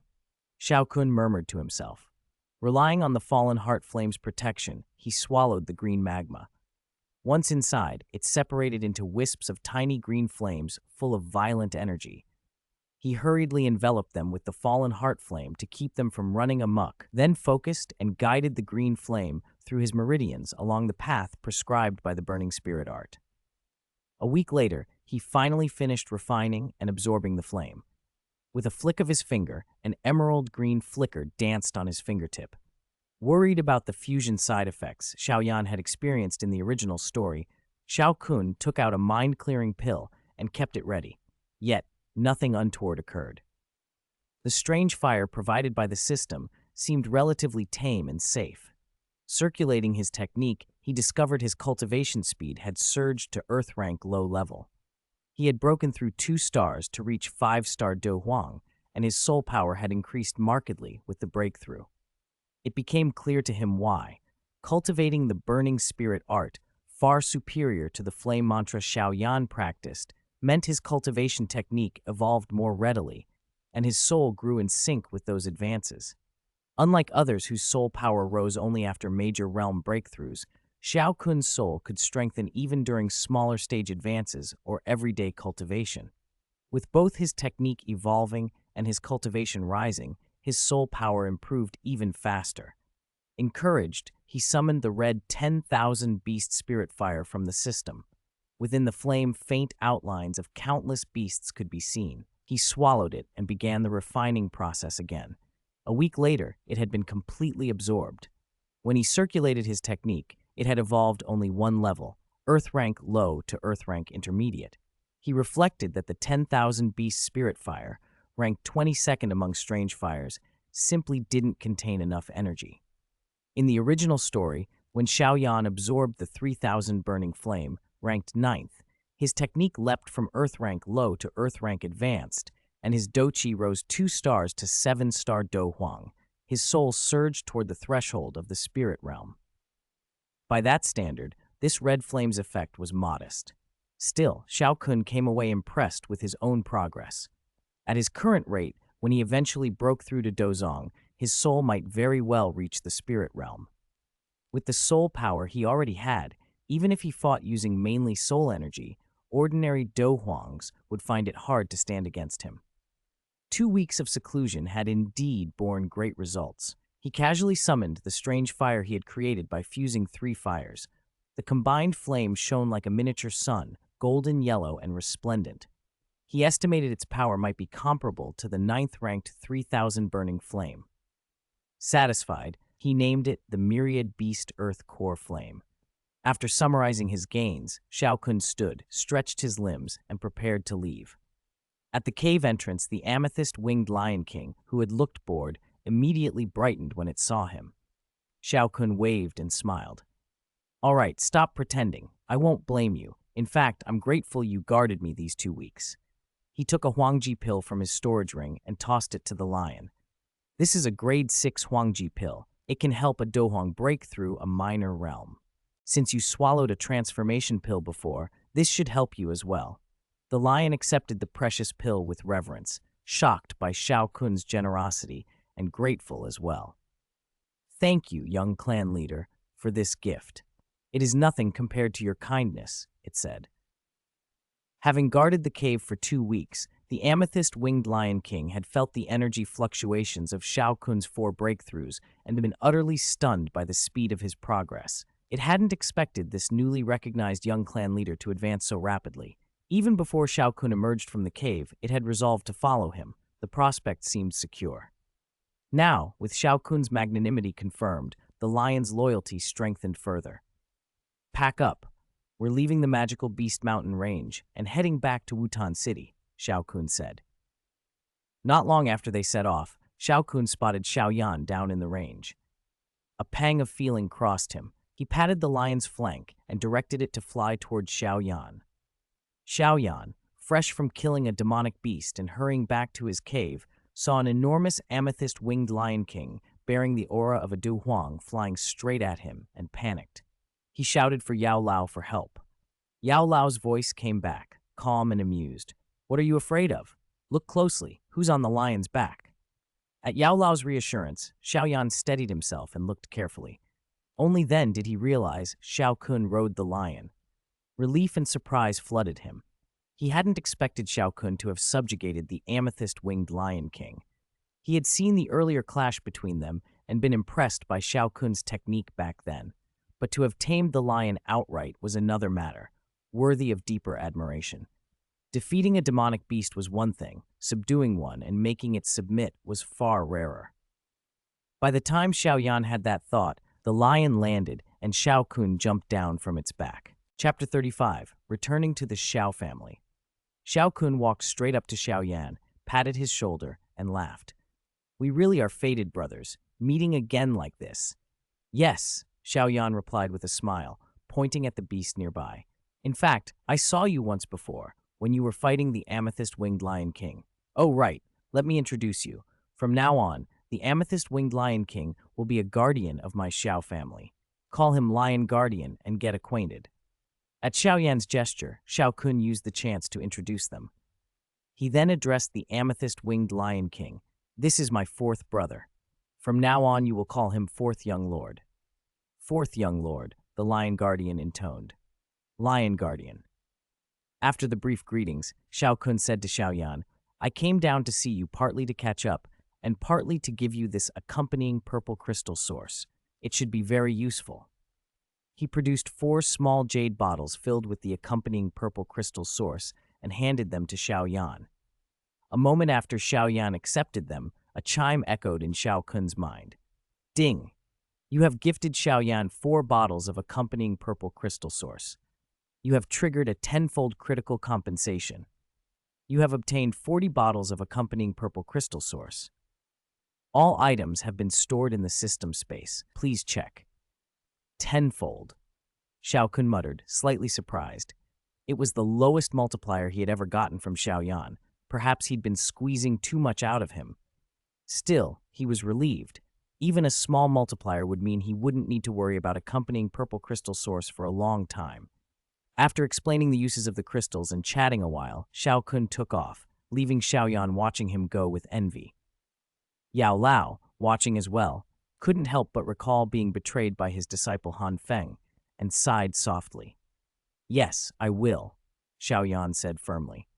Half a day later, Xiao sat cross-legged on the broad back of the amethyst-winged Lion King, petting the head of the Lion King's son, the little purple crystal-winged Lion King in beast form. In the distance, the faint outline of city walls came into view. Wooten City had arrived. Xiao Kun signaled the Lion King to descend. He had no intention of parading a Do Huang-level demonic beast openly in the city. The Hall of Souls was still a threat in the background, and discretion was necessary. They landed outside the walls. Xiao Kun had the 2 demonic beasts transform into human forms, and they walked into the city together. The changes in Wooten City over the past half-year struck Xiao Kun. Under the Xiao family's firm management, the city was much more lively. Guards from the Xiao family watched the streets respectfully as they passed. Inside the Xiao family compound, Xiao Kun inquired after his father and went straight to his room. When Xiao Zhan heard his son's voice, surprise and joy lit his face. Though puzzled by his son's sudden return, he was overjoyed to see him after so long.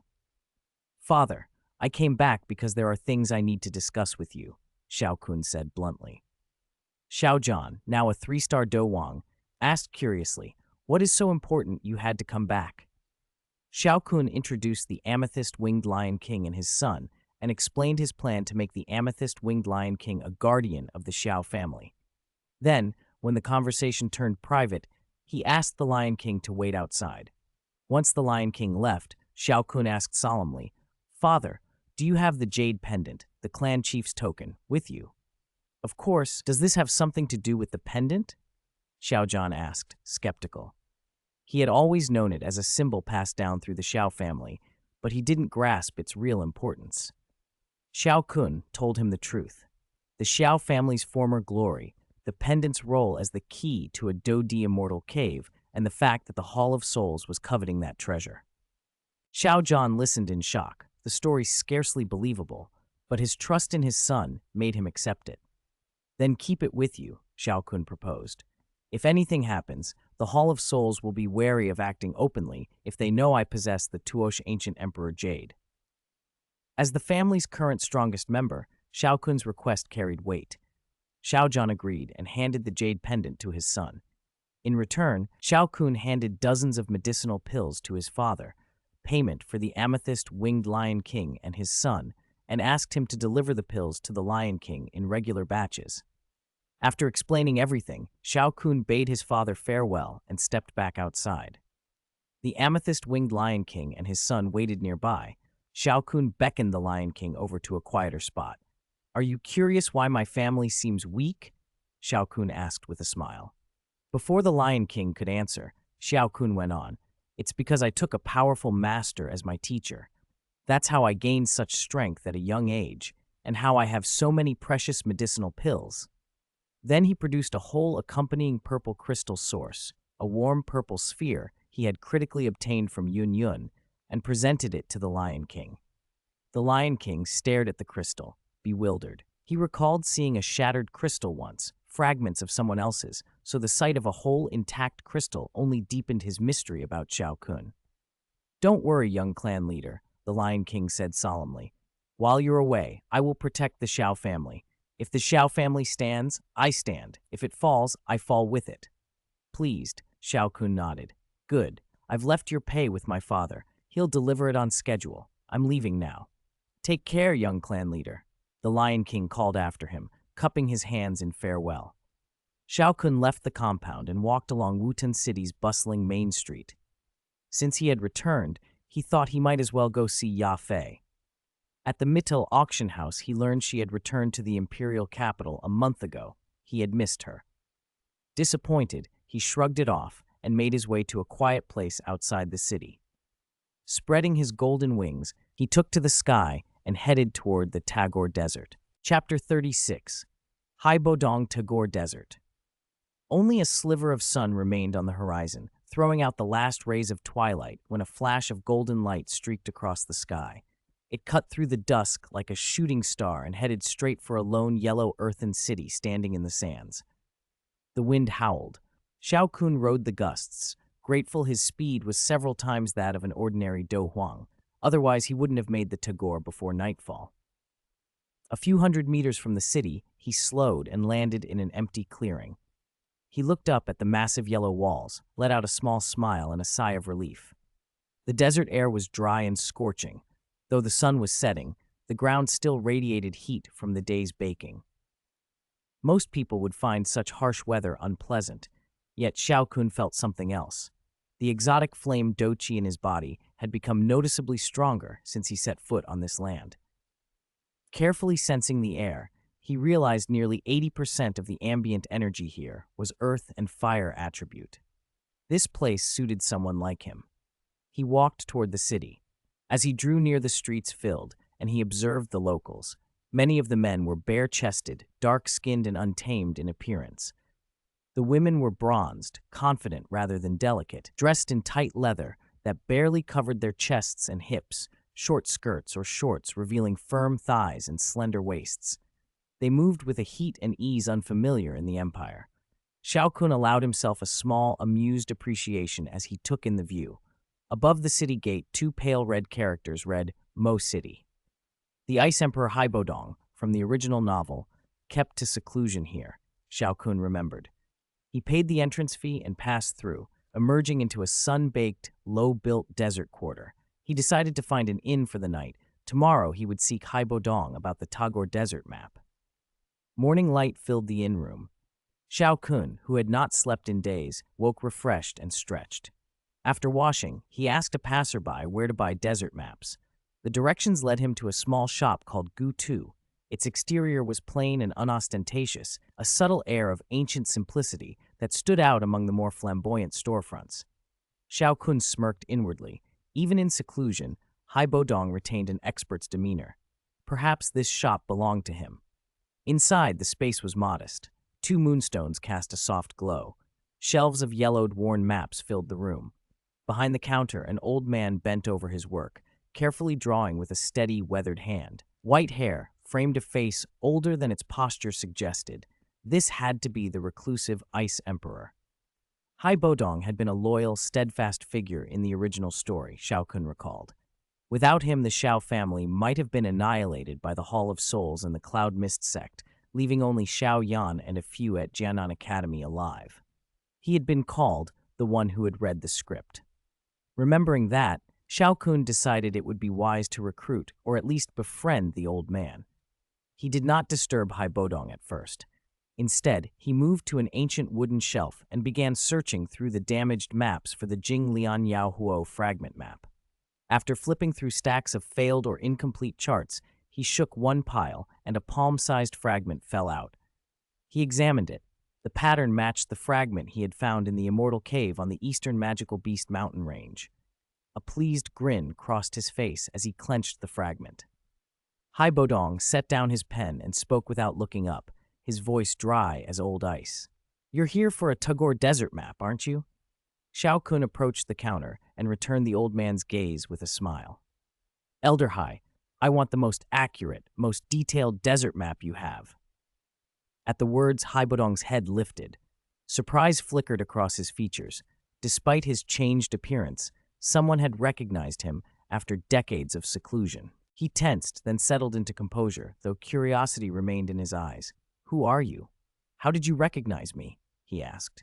Xiao Kun answered, "Xiao Kun of the Xiao family." He added calmly, "You've been secluded for decades. There's no reason you should be known here."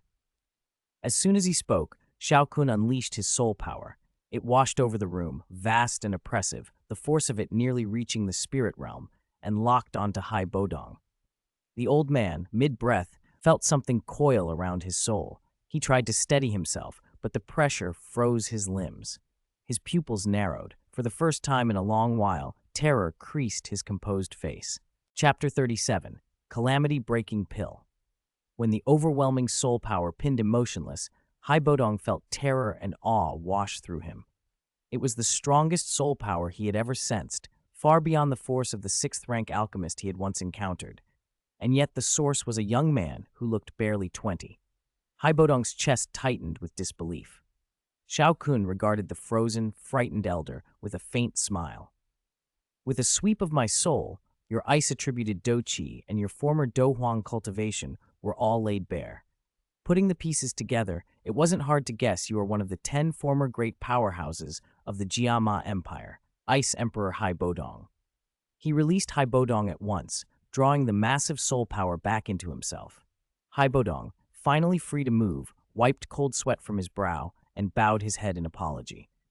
So that's how it is. I was rude just now. After decades of seclusion, having my name called out so suddenly startled me. Please forgive me, young Master Xiao. Xiao Kun waved a hand in reassurance. It's all right. I only wanted Elder Hai to understand my strength so the matter we're about to discuss can go smoothly. A matter? Haibodong repeated, puzzled. There's a transaction I'd like to propose.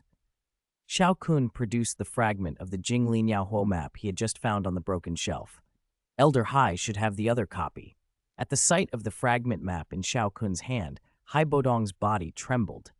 That scrap had been the cause of his downfall, how it had drawn Queen Medusa's attention and led to his sealing.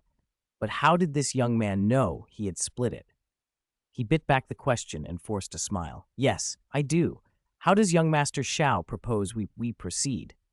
Haibodong had been under someone else's roof and had just felt the young man's terrifying strength. He could only hope Xiao Kun's terms would be reasonable. Xiao Kun, untroubled, spoke calmly. You felt my soul just now, so you should know I'm an alchemist. If there's any pill you need refined, I will refine it in exchange for your map fragment.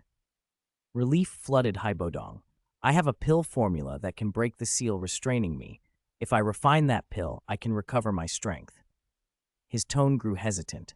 But refining it requires an uncommon flame. I doubt there is anyone in the Jiama Empire with such a fire. Xiao Kun lifted his right hand and called forth a wisp of golden yellow flame, the myriad beast earth core flame. Its color was not like ordinary fire. Its heat made Haibodong's soul tremble. You're in luck, Xiao Kun said. I have an uncommon flame. Haibodong stared at the flame, then felt a wild thrill. After all these years, a chance to break his seal was finally here. He pulled the pill formula for the 6th grade calamity-breaking pill from his storage ring and asked tensely, Do you think you can refine this 6th grade pill? Xiao Kun casually scanned the parchment. The 3 characters, calamity-breaking pill, were faint and worn on the ancient paper. He glanced over the recorded effects. It's 6th grade. It can break most seals, and after consumption, it can form a resistance to that seal in the body. There's a chance of exemption if encountered again. He thought of the 3 calamity-breaking pills he'd received as a reward that he had never used. Don't worry, it's not a problem. Haibodong almost cried with joy, until Xiao Kun added, smiling, Of course, you know the rule when asking an alchemist to refine a pill, you provide the ingredients. The smile vanished from Haibodong's face. He knew the rule well. He fumbled a few strands of his beard and spoke awkwardly, I've gathered most of the ingredients, but I'm missing one. You're missing what? Xiao Kun asked. The sand mandrake. It only grows in the Tagore Desert. Because of my ice attribute, Queen Medusa would sense me the moment I step into the desert. I have never been able to obtain it. Xiao Kun read Haibodong's embarrassment and decided to be generous. Consider yourself fortunate to have met me. Forget the last ingredient. Give me the rest, and I'll refine the pill for you. Haibodong blinked. Do you have sand mandrake? No, Xiao Kun said honestly, but he slapped his knee with mock relief. You're lucky I have what I do. Hurry, give me the other ingredients. Haibodong's hands moved fast with renewed hope. He handed over everything he'd gathered. Xiao Kun checked them briefly. Excluding the sand mandrake, there were enough raw materials for 2 or 3 batches. He stored them in his storage ring and nodded. Once the ingredients were accepted, Haibodong could hardly contain himself. Young Master Xiao, can we refine it now? I have a secret chamber just below. Xiao Kun let out a small laugh and shook his head. No, I won't refine it now. In fact, I won't be refining it anytime soon. Panic flared across Haibodong's face. He thought Xiao Kun planned to use his strength and keep asking for more. Seeing the elder's distress, Xiao Kun paused, then broke into an amused smile. He reached into his system space and produced a small jade bottle. Because, he said, holding the bottle up, I happen to have a ready-made one here. Chapter 38. Obtaining the Fragmentary Map. Looking at the new jade bottle in Xiao Kun's hand, Haibodong gaped in disbelief. This contains the 6th grade pill, the calamity-breaking pill. Having just been teased by Xiao Kun, this sudden piece of news almost overwhelmed him. He couldn't quite believe it. Xiao Kun only smiled and tossed the jade bottle toward him. Haibodong fumbled, scrambling with both hands and even his feet, and then cradled the bottle as carefully as if it were his own child. When he saw the purple pill inside, joy and shock washed over his aged face. Joy because he had finally obtained the calamity-breaking pill, as he had hoped. Shock because he hadn't expected the young man before him to carry such a rare, high-grade medicinal pill. Haibodong's guesses about Xiao Kun's background deepened instantly. Xiao Kun watched him clutch the bottle and chuckled softly. The pill is yours. Where's the fragmentary map? Haibodong's expression froze. He had planned to test the pill's effects before handing the map over, but he had seen the pill formula earlier and knew the pill should be purple. More importantly, Xiao Kun was powerful enough that he probably wouldn't risk a fake. Offending such an inscrutable figure over a trade wasn't worth it, so he reluctantly produced the fragmentary map. Xiao Kun took it, verified it, and nodded in satisfaction. Seeing Haibodong still uneasy, he smiled and said, I know you want to be sure the pill is real, so I'll see this through. Take the pill now. I'll act as your protector. Relief brightened Haibodong's face. Thank you, young Master Xiao. Let's go to the basement. If the seal really breaks, the basement will keep the aura contained and prevent trouble. Xiao Kun signaled him to lead the way. The corridor sloped downward, and after 20 minutes of silent walking, Haibodong stopped and said, We're here. He opened a heavy iron door. As they stepped inside, the temperature dropped sharply. A faint chill wrapped around them. Xiao Kun realized the basement was actually a huge ice cellar. Thick ice lined all 4 walls. He wondered how much time and effort Haibodong had spent turning a place in the middle of the desert into a cultivation space. My Do-Chi technique favors cold and yin, Haibodong explained, noticing Xiao Kun's glance. Cultivating here gives better results. Xiao Kun nodded, sat on a random chair, and urged, Hurry up, I don't like this environment much.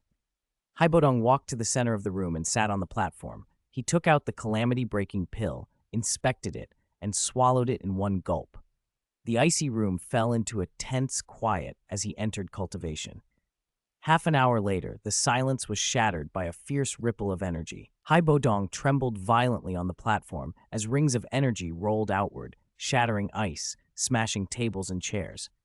Xiao Kun immediately erected a golden barrier of strange flame in front of himself. The incoming ripples were burned to nothing where they struck it. On Haibodong's forehead, purple energy and a dark green snake-shaped pattern were locked in a standoff, one above the other. The deadlock plunged him into agony. His features contorted and the 2 lights cast an odd glow across his face. For a long half-hour, the battle continued. Gradually, the purple energy, imbued by the calamity-breaking pill, weakened the dark green pattern. With a final surge, the purple energy forced the snake pattern out from the top of Haibodong's head. The expelled pattern turned into a wisp of smoke and dissipated. Haibodong's tightly shut eyes snapped open. A ferocious aura, like that of an awakened lion, roared out from within him, an aura suppressed for decades. Ha! The seal is finally gone. This old man is a Do Huang again. He laughed, floating into the air, ecstasy written across his face. After a long moment, he calmed, sheepish at his outburst. Forgive me, young Master Xiao, for making a spectacle, he said with an embarrassed chuckle. For a moment, having regained his full strength, Haibodong thought of taking the fragmentary map back. But the vast soul power he had sensed earlier, the kind of power he had never seen, kept him from acting on that impulse. It's only natural, Xiao Kun replied with a smile. I should be the one to congratulate Elder Hai for achieving his wish. Of course, thanks to your calamity-breaking pill, Haibodong said gratefully. Their conversation grew warm and easy. After some time, Xiao Kun asked, smiling, Elder Hai, now that your strength has returned, you won't remain a shop owner here, will you? I was here to study the fragmentary map and find a way to break that seal. Now that it's done, I have no reason to stay, Haibodong answered. Xiao Kun's smile deepened. He turned the storage ring on his finger as he spoke. I have something to ask of you, but first, will you be returning to the imperial capital right away? That should be the case. What do you need? Haibodong asked, curious what kind of favor the powerful Xiao Kun might request. It's simple. Elder Hai, you have close ties with the middle family, don't you? Haibodong was surprised Xiao Kun knew so much. Yes, that's true. The things I need help with are tied to them, Xiao Kun said. First, I'm close to Yafei of the middle family. When the time comes, I hope you can look after her. Second, you know I'm an alchemist. Once you return to the imperial capital, I'd like you to use the middle family's network to help me procure ingredients necessary for refining 5th to 6th grade medicinal pills. I'll pay 10% above market price. Xiao Kun laid out his requests plainly. Chapter 39, Brother Hearing. Xiao Kun's request, Haibodong was a little surprised. He hadn't expected Xiao Kun to be involved with someone from the middle family. On second thought, though, it was promising. Xiao Kun was young and astonishingly powerful. Any tie to him could only benefit the middle family. Once he returned to the capital, he would have to look into which remarkable woman this was, and he would ask Xiao Kun for full details. Haibodong was willing to help, but he wasn't the sort to act without some advantage. He put on a thoughtful expression and said nothing. Xiao Kun seemed to read him.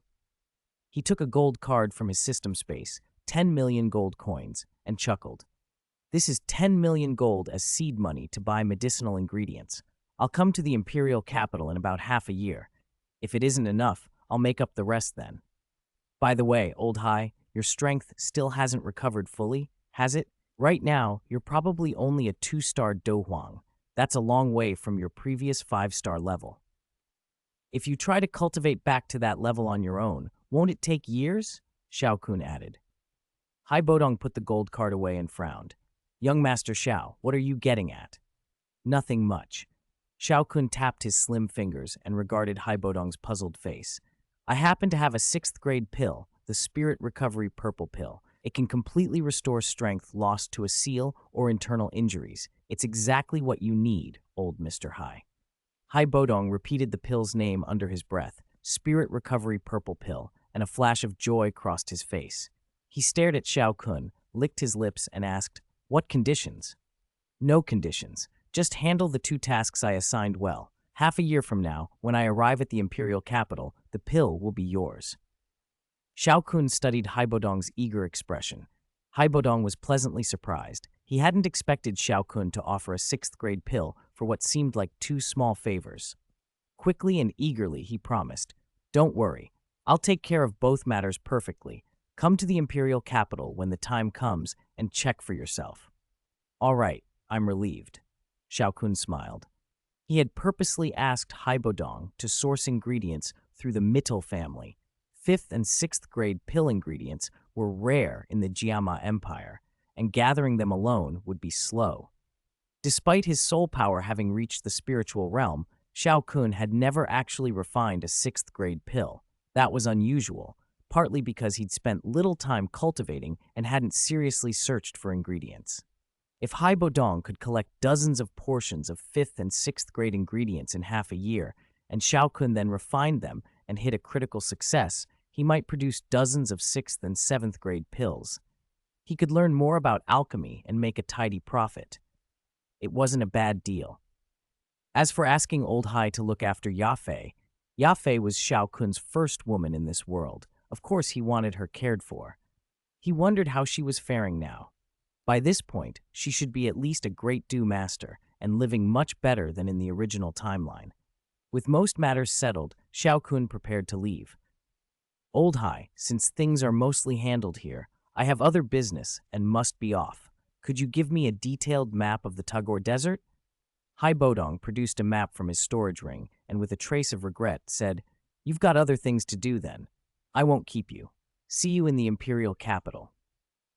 "See you there." Xiao Kun accepted the map, waved to Hai Bodong, and stepped out. The searing sunlight of the desert poured down on his face like boiling water. Stretching, he decided to visit Stone Desert City next, where his eldest and second brothers were stationed.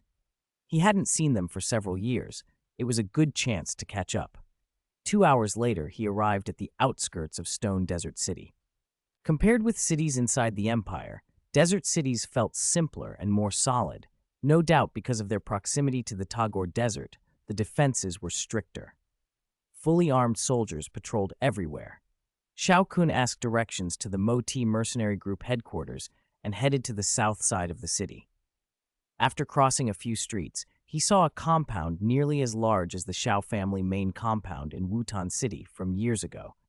A banner snapped in the wind above the gate, the bold characters Mo Tai Mercenary Group painted on it, giving off an iron-blooded aura. Several burly, muscular men stood at attention outside. Xiao Kun walked up to the gate and said politely, "Please tell your leaders that their third brother, Xiao Kun, has arrived." The guard at the gate had been about to stop him, but froze when he heard the name. He remembered the leader mentioning a third brother named Xiao Kun. Without delay, he ran inside to report. A moment later, hurried footsteps sounded. Two figures approached the gate, familiar in their own ways. The man on the left wore a white robe and smiled as he stepped forward. His bright eyes held a hint of intelligence and a subtle shrewdness. The man on the right wore the mercenary uniform. Tall, broad, and powerful, his dark eyes usually looked lazy and grim, but now they lit up with genuine delight when he saw Xiao Kun. They were Xiao Kun's eldest and second brothers. "Eldest brother, second brother," Xiao Kun called as they drew near. "Third brother." Xiao Ding and Xiao Li answered in pleased surprise. Xiao Ding, in the white robe, stared at Xiao Kun, who had grown nearly as tall as Xiao Li, with doting gentleness. He patted Xiao Kun's right shoulder. "You've really grown these past few years." "Eldest brother," Xiao Kun took a deep breath and suppressed his emotions. He smiled. "Eldest brother looks even more handsome and dashing." Xiao Li, not to be outdone, slapped Xiao Kun's left shoulder with pride. "Father wrote that you advanced to Do Wang a year ago. What brings you here this time?" "Yes, it's thanks to a powerful master I took on. I'm out here training at his request, and it just so happens to be a good time to come see you." Xiao Kun laughed. Chapter 40, Qinglin. "Is that so?" "Wonderful. We haven't had the whole group together in years. Come on, let's go inside and talk." Xiao Kun's words set Xiao Li grinning as he practically dragged him into the mercenary headquarters, eager to treat him properly. The three of them walked in together, chatting and laughing. As they threaded through the compound, they passed many members of the Mo Tai mercenary group. When the mercenaries recognized Xiao Kun, surprised murmurs rippled through the ranks. Nobody had ever seen their usually composed leader so openly joyful. Speculation about his identity and recent fortunes spread like wildfire. They turned down another corridor and found a spacious hall. Pushing the door open, the three of them sat down casually. Xiao Kun couldn't hide his admiration. "Big brother, second brother, your men look in great spirits. You really run this place well," he said. Xiao Ding and Xiao Li exchanged pleased looks. "When we founded the Mo Tai mercenary group," Xiao Ding said with a smile, "your second brother and I mainly wanted to strengthen the family's standing. If things went wrong, we'd have somewhere to fall back on, so we keep pushing for better every day." With big brother at 5-star Great Dough Master and second brother at 3-star Great Dough Master, Stone Desert City should finally be ours to hold, right?" Xiao Kun laughed. "Last month, we absorbed the Sand Mercenary Group, the only other group in the city with a Great Dew Master. Now we're the largest mercenary force in Stone Desert City. We owe a lot to those medicinal pills Father sent through you last year," Xiao Li added eagerly. "When we first saw them, we were stunned. So many rare pills at once." "At the time, we thought you might have been tricked," Xiao Ding said, "but when we tried them and saw they really worked, we understood how far you'd come." Xiao Kun shook his head, smiling. "It's nothing. Now that I've made some progress myself, It's only right to help the family. You two must keep cultivating. Strength matters most." "Rest assured," the brothers replied in unison.